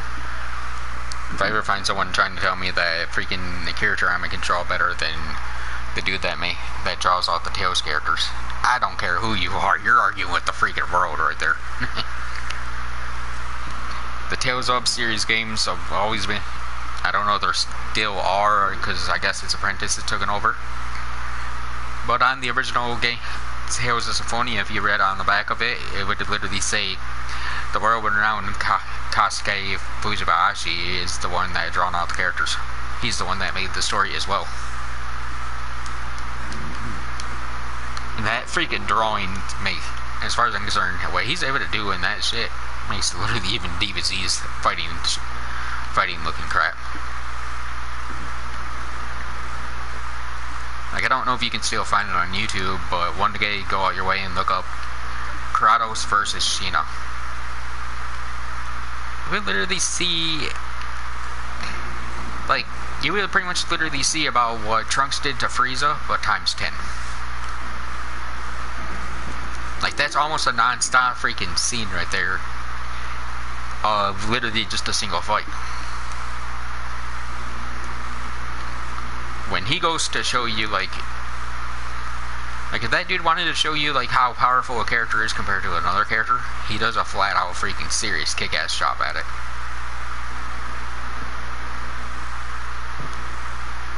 Like, the way that I remember it, the character called Lloyd is walking into Sheena. Sheena Hurricane does a palm to the stomach, knocking him away. And as she's knocking him away, Kratos runs forward, gives her a straight, clonks her right in the stomach as he's drawing his sword. So he literally draws a sword but slams it into her stomach as he's drawing it, because it's on his hip instead of on his back.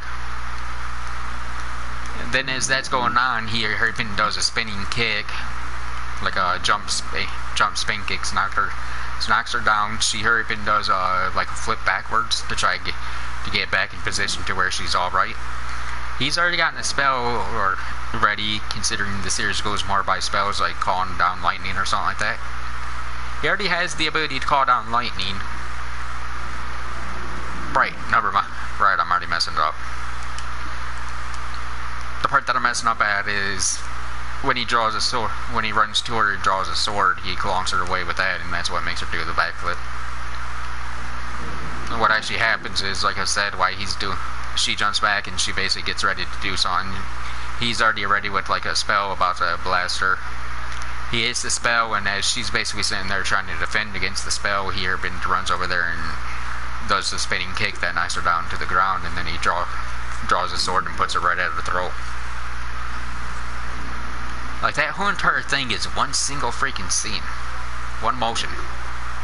Like, it's no cuts, there's no, like, little odds and ends. You literally see, in that fight, if you watch it, you literally see that that he runs up to her, you see him running towards her, you see her taking the hit, you see her doing backflips, you see him, like, it's non-stop a scene of where you see him and her. It's never a scene where it's like, oh, turn around and show you like a character on the sideline who's like, hey, look what here this character's doing.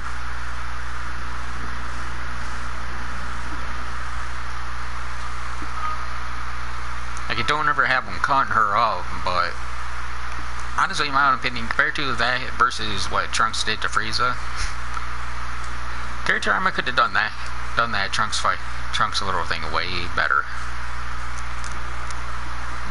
Or at least in my opinion, he could have done it way better. What do you think in your own opinion, Dark?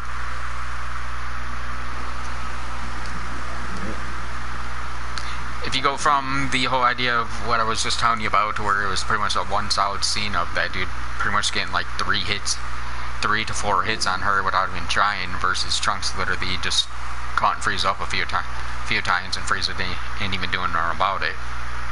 Which one would you say sounds better in your opinion?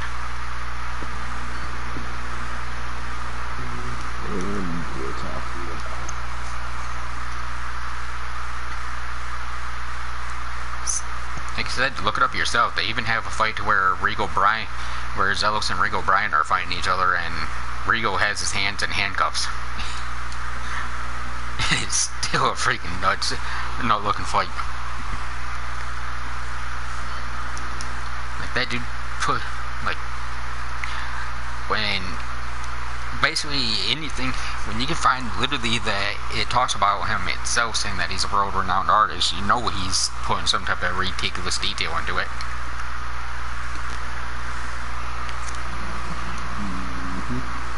Like, he's even made his own movie already, and it's like, Dragon Ball Z can't even stand up to that. They tried, and they're falling short.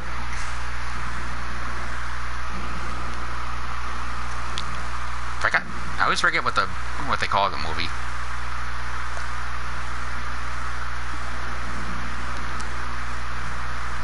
You can actually get it on PlayStation right now. Like, you can get it through the PlayStation Store. Even the scenes in that single movie are freaking ridiculous. You see people actually freaking...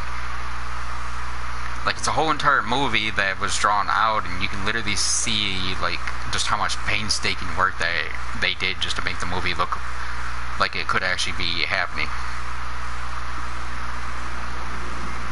Like, you actually see, like they go into a room to where they gotta fight against slimes, and you actually see, like almost like the tentacle from, like, a slime creature-like thing that they had to fight. You see it actually piercing people's bodies. Like, you see, like, did you ever see the, Wrath of the Dragon movie or Dragon Ball Z? Where that freaking Haruda god or whatever came out and he started absorbing people? Yeah. When they showed that scene to where he's literally doing that to that girl, to where you can see, like, all of her, like, everything, like, soaking around that one little squeeze on her. They do that in the lazy way. The Tails series, that movie of Tails, literally has that kind of happen to someone where it goes through their arm and you literally see, like, their whole arm looks like it's... Like, it actually looks like it's something that would be hurting, would be worse than just a scratch on the body.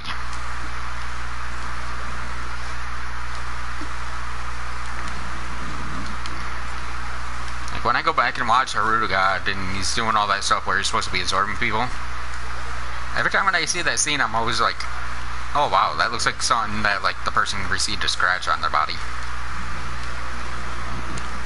I watched the Tails form of it, and it's like, man, I wish that looks like it would be something where you'd want to rip it out of your body as soon as you get it into you. Like, the DBZ scene tries to make it look like it's painful, but it kind of was the whole point when it looks like it hurts, but it doesn't look like it hurts as bad as you think it would.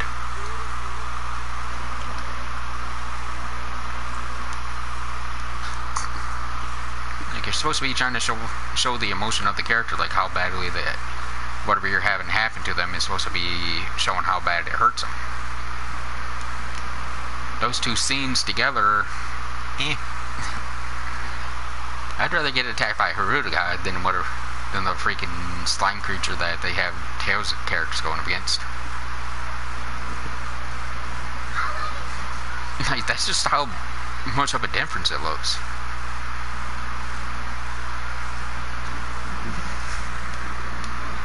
Like I said, if you were to actually go out your way and actually look up some of the Tails fights, you'd see a huge difference within how skilled like one creator is versus the other. Like, it's ridiculous at just how big some of them are.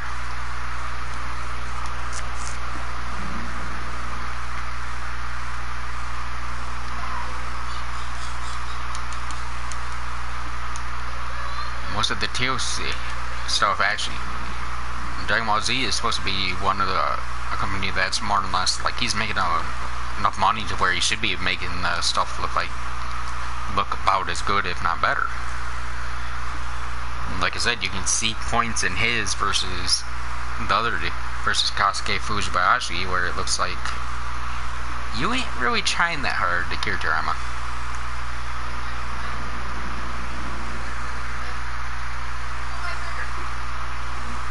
Heck, I'm not trying to downplay the dude, but I hate to put it like this, but I can't really get around the whole point of downplaying him. When even the one time when I showed you, I don't think I ever showed you that image where I drew out that Gogeta. Like, I have an image of Gogeta where he's like sitting down with his legs crossed and he has his tongue out and everything. Like, he's supposed to be more or less like making fun of whoever looks at the image. It's like I said, I'm not trying to downplay him at all, but it's like, I didn't even put that much work into that, and I literally drawn that in like 2, maybe 3 minutes. Where I later on tried to draw one of the characters that basically the Tails series creator drawn out, and that character literally took me about an hour to draw. It's like, if it only takes me about 5 minutes to draw your character, and it takes me an hour to draw one of his, you didn't put much detail into your character. Like, even when it comes down to the outfits, like, it's like, okay, Gogeta's wearing baggy pants like a normal martial artist and everything. Goku wears baggy pants like a martial artist. They're all wearing baggy pants besides for Vegeta. It's like, you pretty much are reusing the same concept. It's an easy, lazy drawing way. It's not that difficult to literally do anything in your series to where you can confuse people.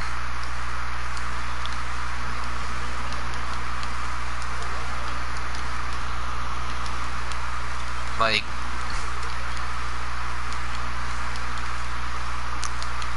I said, I'm not trying to call him a downplay or downplay his ability. I know how good he is just by what I've seen him do, but it's like, you kind of fall short when it comes down to the point to where people forget who you're even looking at most of the time, and you don't even show like interest in remember who you're drawing.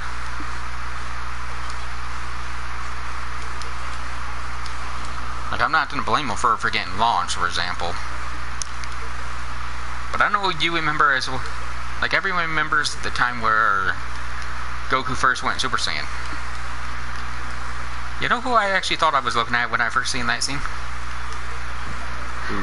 I could have sworn that was Yamcha trying to go Super Saiyan. Because all the characters look too close. Once he basically rears his head to a certain scene, it no longer looks like Goku. It no longer looks like anyone. It looks like every other character. His hair is cut out of the image. All you see is the eye. You see a clear eyeless, basically, image where the pupil is completely gone. Then you just see his head. It's when he's rearing back and you see the veins pop out of his cheek. Every time when I watch that scene, even still to this day, it's like, is this Krillin going Super Saiyan now? Is this Yamcha going Super Saiyan? Is it Tien?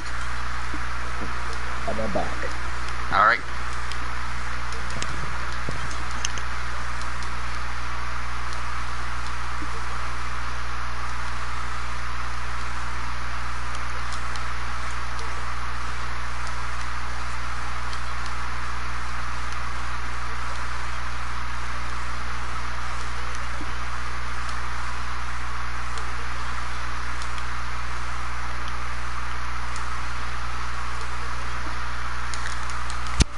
does a storm bee always take forever?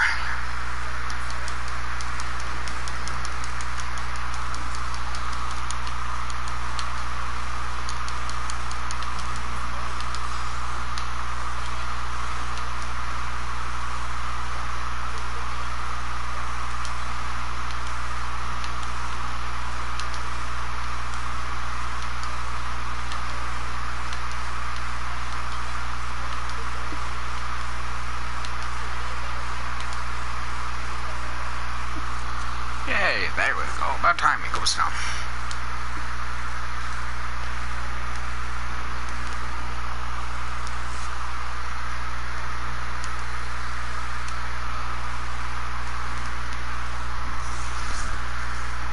Alright, now I just got to defeat 120 enemies with her, and then I gotta parry a set number of times.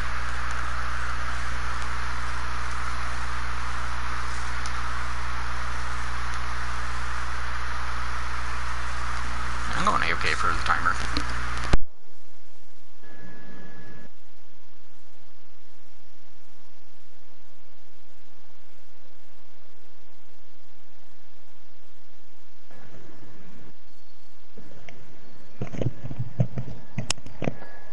I'm back.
To the rest or something.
you are back.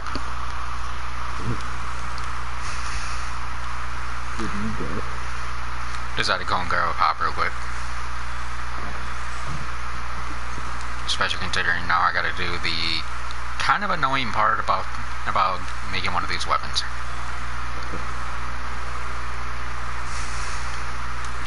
Yeah. I gotta basically parry. I gotta sit here and keep blocking a certain mob. Keep blocking a mob 20 times. Well, technically I gotta parry him 20 times, which is kind of boring.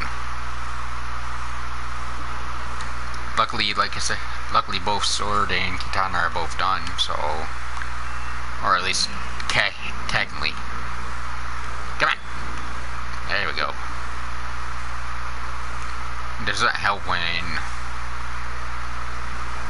Like, the only way I can get this mob to bug me is if I literally walking right in front of him. Ow. You, go away. Oh, neat, you actually found me over here? Come on. Did you watch TV out there last night? What'd you watch?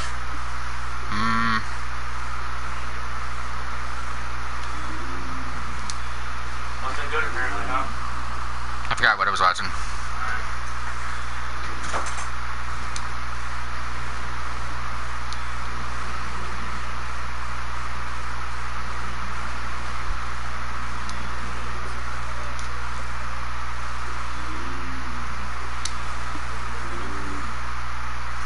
Oh, great. This ain't gonna be easy.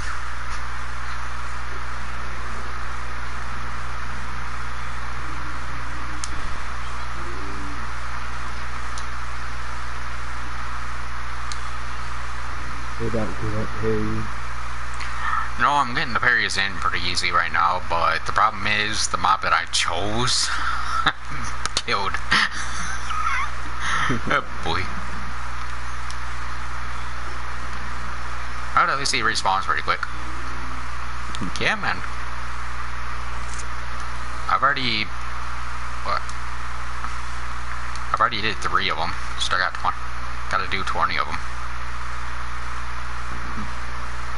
Which means I'm gonna kill him every 3 hits.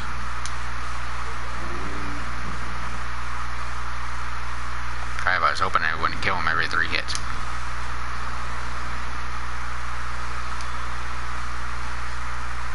Oops.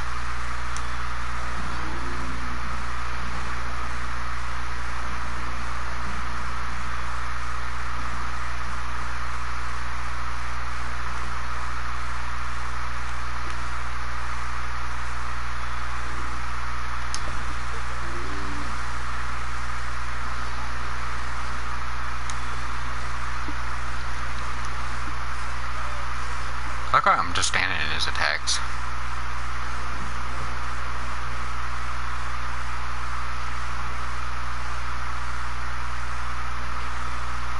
Come on.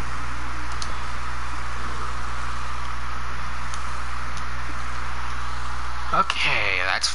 Oh, come on. Really, you jerks?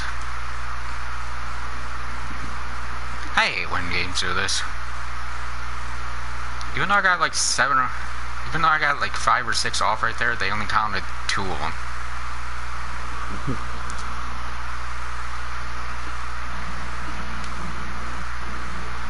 This is the reason. I don't know. That's actually the reason why I don't like parrying in games.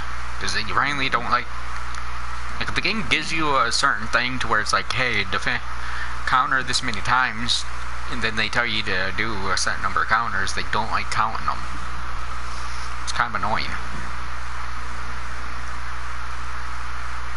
Because all that does is just make this longer than it should be. I guess while I'm sitting here, I wonder if that dragon is still around. Nope, he's already long gone. To see what I mean by the one that I needed to defeat for the sword, he's technically already took off on me.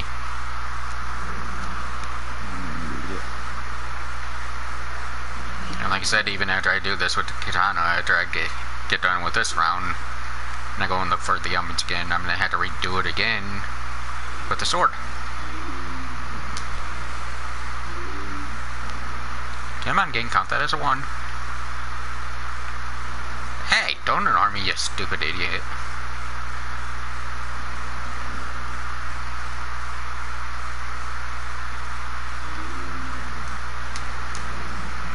Oh, you jerks. Ah, well. Oops, too early. Ow.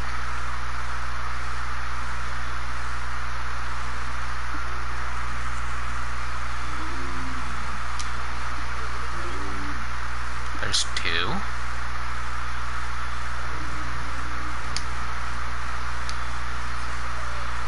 3.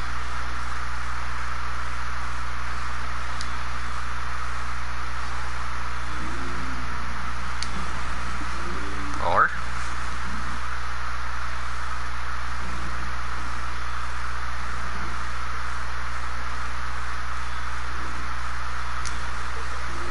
5. And they only counted 4. Actually, they didn't. Did they even count 4? Yeah, they counted 4. They only counted 4 of them. 4 out of 5.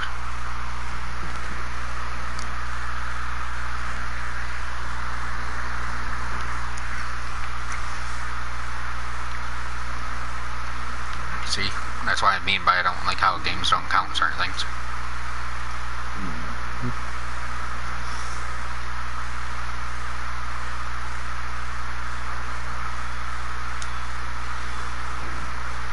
Owie. That I should not have done. Ah, well.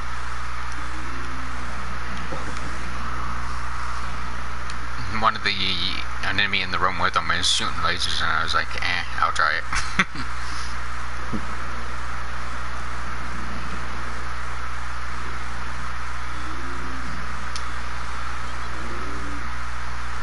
That should be 10.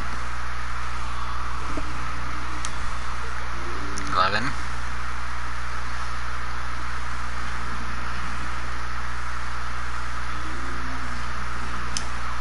Ow.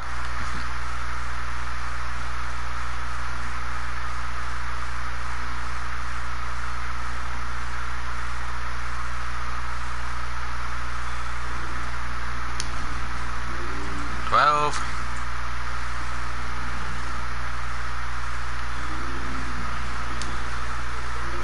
13.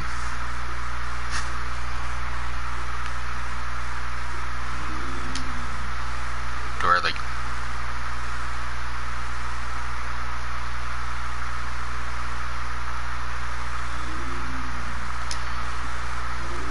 14. Yeah, they actually counted them this time.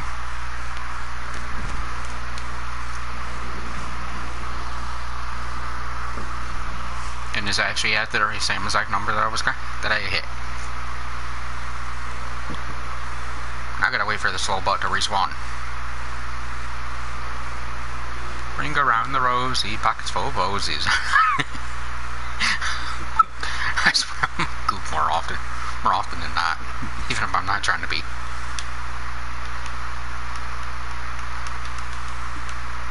So see, Dark, you can't say that it's only me as a goof on Onigiri. Yep.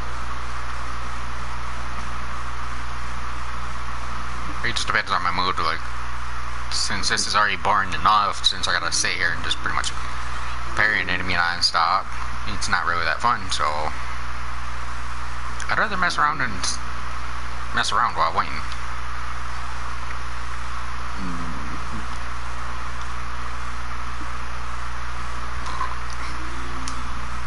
Whoop, too early.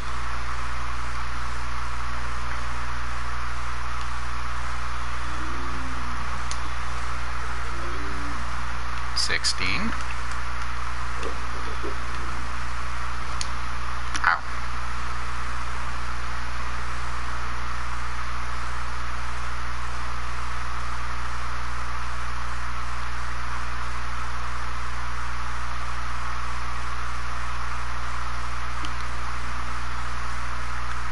Come on, use another attack, thank you. 17.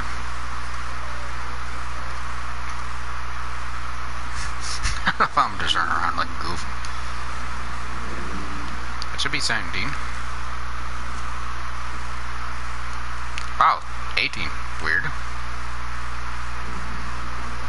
Darth, they actually counted one more than me. Come on, spawn in, you stinking jerk.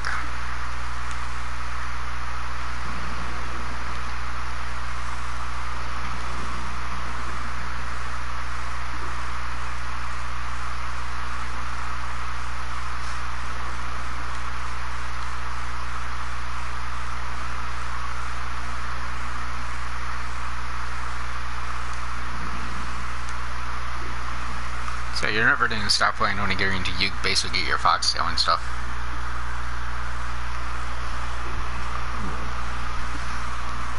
What if they never re-add that outfit?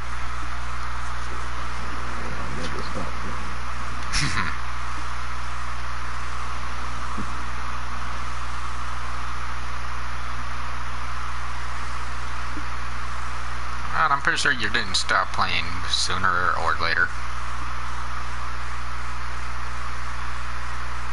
Why is that? But it depends on what you want to believe or not.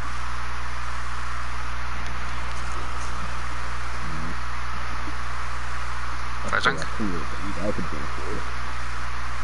I'm concerned, I believe in the Bible, so I believe maybe it might not be in our lifetime, but if it is, well, that's gonna stop you. So sooner or later, the Antichrist is coming to power, and I honestly don't think he's gonna allow video games to continue. If he does, I'd be seriously surprised, so that would stop you. And even if he did, well, you'd have to worry about, especially if you're still here, you'd have to worry about like what in the blue blazes might be coming your way when, like what the Bible says says God's gonna be doing is how much is that gonna be affecting you when you're playing a game? As it says he's gonna release his vials and everything, so I'm pretty sure that would hurt people.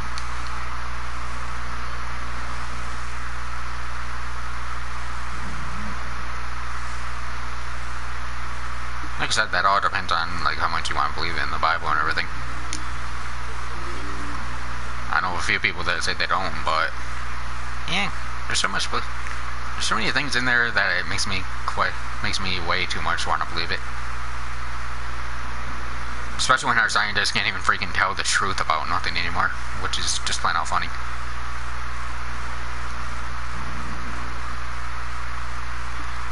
Come on, Dark. They say about, what, 75 million years ago dinosaurs existed? But yet our oldest tree is only about 4,000 years old? How in the hell has dinosaurs existed that long when the Earth ain't even that, when technically there's some more signs that the Earth ain't even that old?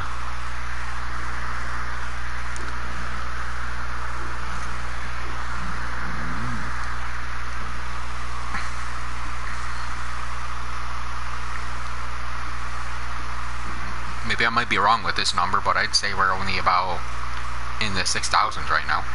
Somewhere 6,000s on.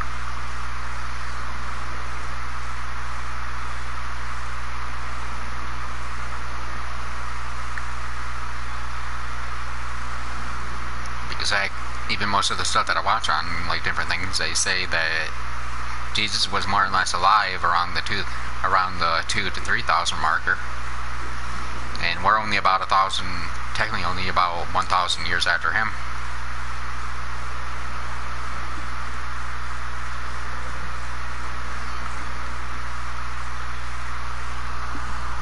I know one dude that I've been watching, heck, he thinks a lot of stuff's gonna start changing by the 10th of October.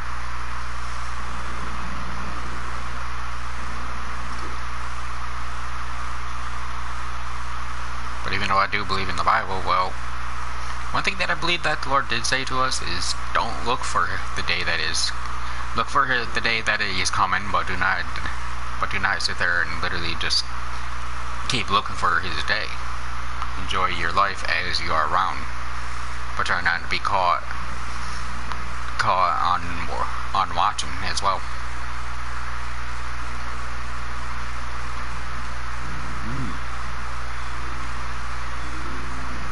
And that's what I tried to do. I still enjoy life, I still enjoy playing games, but I'm technically sitting back watching.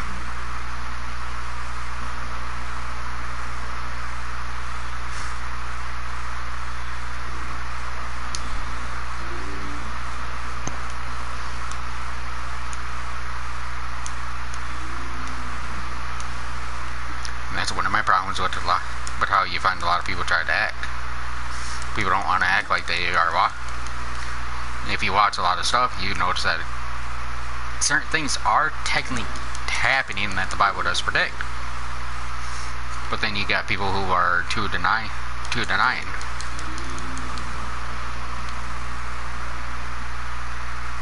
That's actually one of my favorite things about the Bible too. You're willing to accept if you want to believe or not.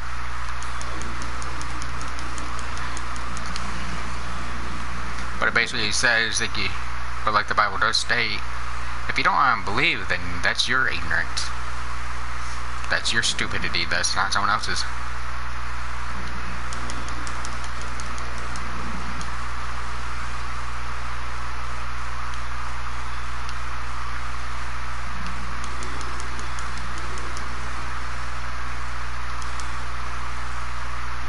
I've talked to my brother multiple times about it, and heck, he chose not to believe it.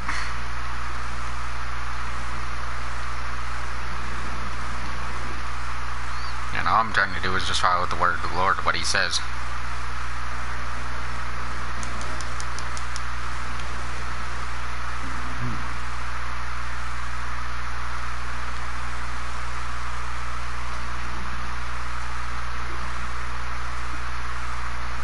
You do know one of the things that he does say, don't you?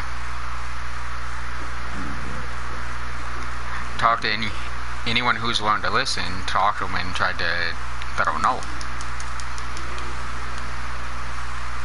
You can't force them to change, but, well, who knows?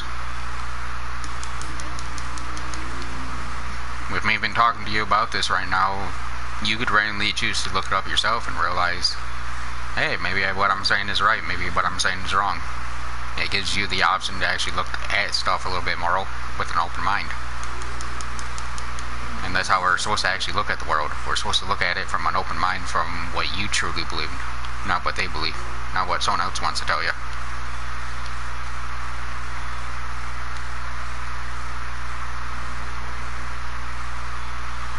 And you told me yourself, Dark, you're basically in school right now. Well, you're not in school right now as we speak, but you are technically in school. Listen to what they tell you. Like, in school, if you pay close enough attention, you notice that they don't really tell you certain things. They'll tell you about, like, even one of the dudes that I've been watching, like, for example, I don't know what they're doing in the school you go to, but he said that some schools around the countries are now, the teachers are now going out their way trying to teach the students in their class, like, hey, if you go away, like, this is how you can tell fake news from true news. It's like, why are you teaching kids that if there's no such thing as fake news?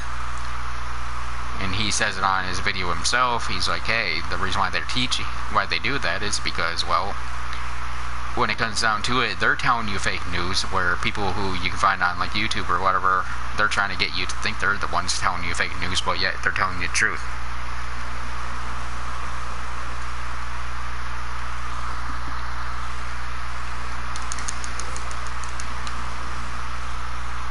Like, here's one for you, Dark.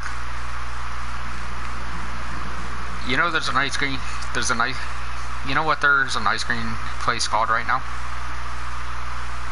Yeah. Sweet Jesus.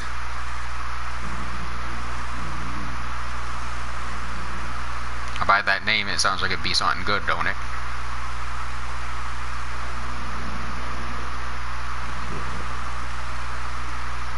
Because you go by the Bible, the main person that people are looking for is Jesus.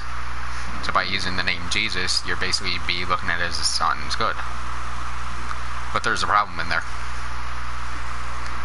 The problem is one, any of the commercials or like any of the posters or anything like that you can find on it, it shows a little girl with like cherry, basically ice cream on her cheek, but they have it designed to where it looks like she's just drunken someone's blood or whatever. Then in the name of Sweet Jesus, they actually have it labeled on there to where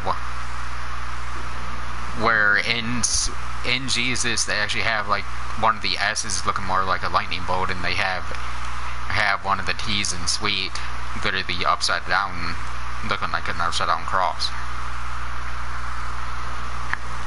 Like the dude that you can find that's calls himself to call for an uprising literally states, they can make fun of our Lord, they can make fun of Christians' Lord and Savior, Jesus Christ, but you can't make fun of Buddha. You can't make fun of any of these other crackers. You can't even make fun of our own damn presidents, which is just plain out stupid. But you can make fun of Jesus Christ all you want.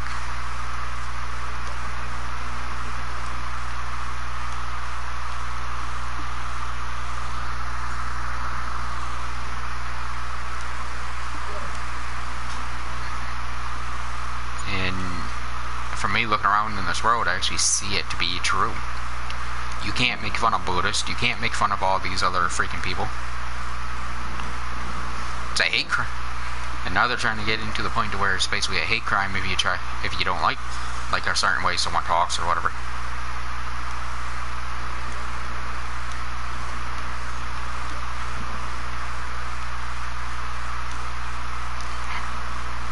Just like even this is rising, like, you know how you, like, I don't know if you really notice, considering while in school they probably won't talk about it all that much, but there's LGBT movement, there's freaking there's basically gay couple movement going on, like, left and right. Our road's sick enough to where they want stuff like that, but yet, if you find someone who's trying to argue against it, like if someone starts off like a Christian wants to say otherwise, like, hey, you know, that's not right, people ask them, why are they trying to be haters? They're trying to make a hate crime going on right now to where literally you can be put in jail if you hate someone. You talk bad about something they want around, you go to jail.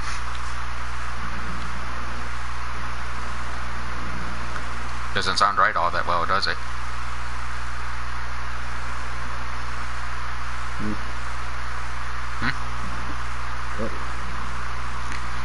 That sooner or later, if you wanted to tell someone that you hated them because you didn't like what they were doing, you'd basically be going to jail.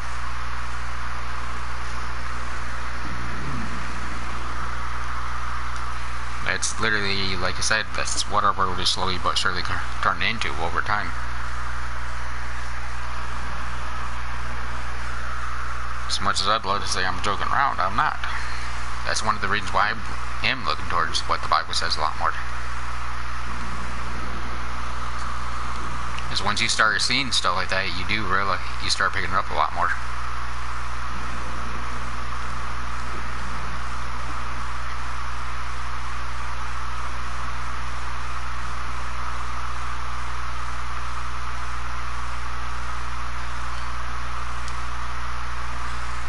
I wish I could remember what he said about a lot of the other stuff.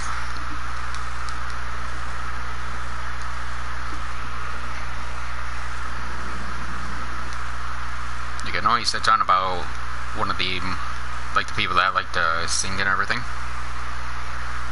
If you go out your way and watch their music videos, he says watch the floor and stuff. You'll start seeing repetition to where, like, they all sing about the same thing. They're all about the same thing.